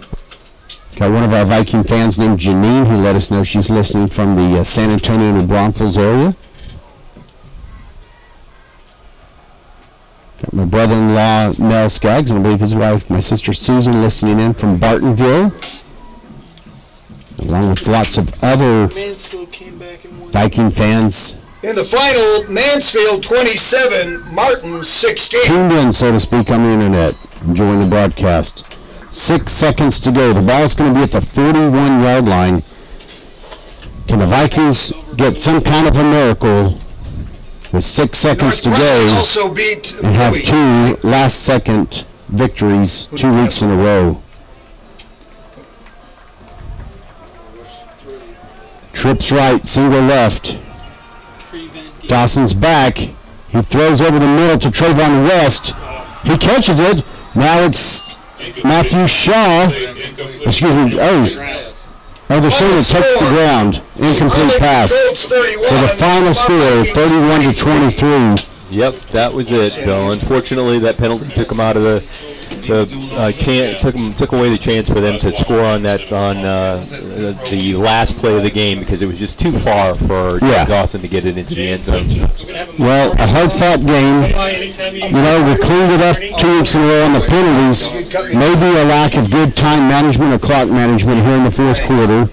Yeah. And you know what? Just couldn't quite pull this one off. So we will go to 2-1. Thanks, guys.